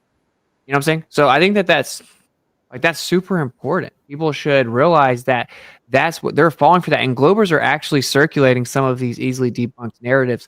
And I can understand why, because they think it's funny. It's been tempting for me to troll people back. I got a couple of friends that are in flat earth that are now like making a point by just saying absurd Masonic theories and stuff. So like, you got to realize that you're falling for the trap when they set their, you just eat your own and make up ridiculous claims about how it's fake. So I don't know. I really hope people understand, because it's kind of unfortunate that you're kind of damping what would be largely like a stride right into some wins. But whatever, take it or leave it. Lisbeth, real quick, what's your overall thought of going on this trip? I mean, it definitely was something that I wouldn't have been able to do on my own. So, I do give credit where credit is due. Shout out to the crowdfunders, shout out to who ended up paying the difference of my ticket, and just overall the opportunity to just go and see it for myself. I haven't been a flat earther for too long. Like I said, a little over 2.5 years. So for me, I've had a lot of people that have come into Clubhouse and they're like, well, come on, you're a glober now. And I'm like, when did I ever say that I was a flat earther because of what the sky did, like of what the sun did? Right. I never looked to the sky to determine the ground that I'm walking on. So like, we still have all these other things, to look at. And I mean, that was well known even before the trip. Like, this isn't going to turn me into a glober, but I think it's just like that weird, insidious, psychological, like mind trick, even by like globers or even people within the own community. Like, oh, she's going to turn her back. She's going to lose all her friends. She's going to do this. But for me overall, like, it gave me a greater appreciation for the creation that we're on. It humbled me.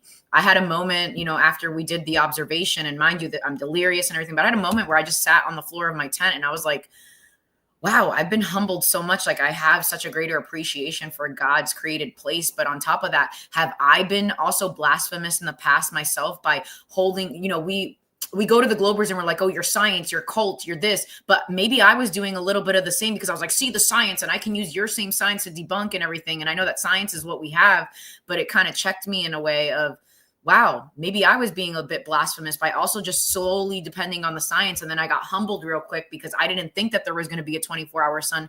And then there it was, not just 24 hours. It was sunny. The sun was up for all 4 days, 3 days that we were there. So it was like, wow, the older I get, the less I know, right? Like, and it just kind of just put me back in a spot like, well, now this is a new data point. Now this is something that we need to review together. So like, to Austin's point, what we really needed, what we still need is support. It is overwhelming to go through all this footage. It is overwhelming when you're doing it by yourself. We're happy for the help that we do have. And I know it's nobody's obligation. Y'all wanted to go down there, so it's on y'all. Okay, cool. But like, at least like, let's tone down like the slander a little bit. Like, you haven't even been provided all of the information, it's like, just wait, just literally just be patient and wait. Yeah, that's another thing I just wanted people to know through this interview is that you guys are still working on getting all the data that you collected out to the public through your various channels and mediums. And that's something that people, I think, just thought the moment you're back that you're just going to have everything uploaded like it's just like it's a single live stream, right? But that's not the way it works because the technology. So people just need to be a little more patient. Jeran, overall thoughts on this trip? What do you think, man? It's great. I mean, I wouldn't do it again unless somebody was going to make it free and throw a little extra on top. But yeah, I mean, it was good. I liked that we were able to at least do it with the least amount of like pain. I mean, getting back, I kind of guess we got some pain from what people have said, but I think that'll die down. I think people will kind of realize that this isn't what they thought it was, or it's not easily dismissible as fake or whatever they're trying to do. So, I mean, overall, I think it's going to be good for everybody in the long run. Austin, what about you, brother? What's your overall thoughts on this trip? Yeah, I mean, I kind of said a lot, right? I ranted right there. I mean, the other part that I would make, because I said it like it's twofold, right? Just really to drive this home. When people are acting the way that some are right now, it not only is it divisive and it really hinders what we should be focusing on right now, which is like figuring things out, but it does again fulfill that stereotype of, and it's not a true stereotype. That's why it's so annoying, which is that flat earthers don't do good research. They have poor discernment. They're ignorant and whatever. And the next part is it makes someone think, oh, this really does debunk flat earth. Because when they hear that narrative and then they're like, oh, well, let me go kind of look. And then they see people just spiraling. They're like, well, why else would these people be spiraling? Why would they need to say it's fake to such an extent that they're just making up insane ideas and just grasping at straws? And it doesn't just falsify flat earth. That isn't how it works. And so I just think people need to realize that from the meta, if we're in like this huge chess match, it's a very poor maneuver. Sit back and, like Sean said, be patient. We're finally getting to where we're getting some stuff up, but it's a lot of work and it takes a lot of time. My overall sentiment is still the same. Truth doesn't fear investigation. I prayed. I feel like I was led to go out there. I'm glad I did. I'm glad we did. Shout out to both of them for going with me or for getting me to go, really. And I'm glad I went. I would go again.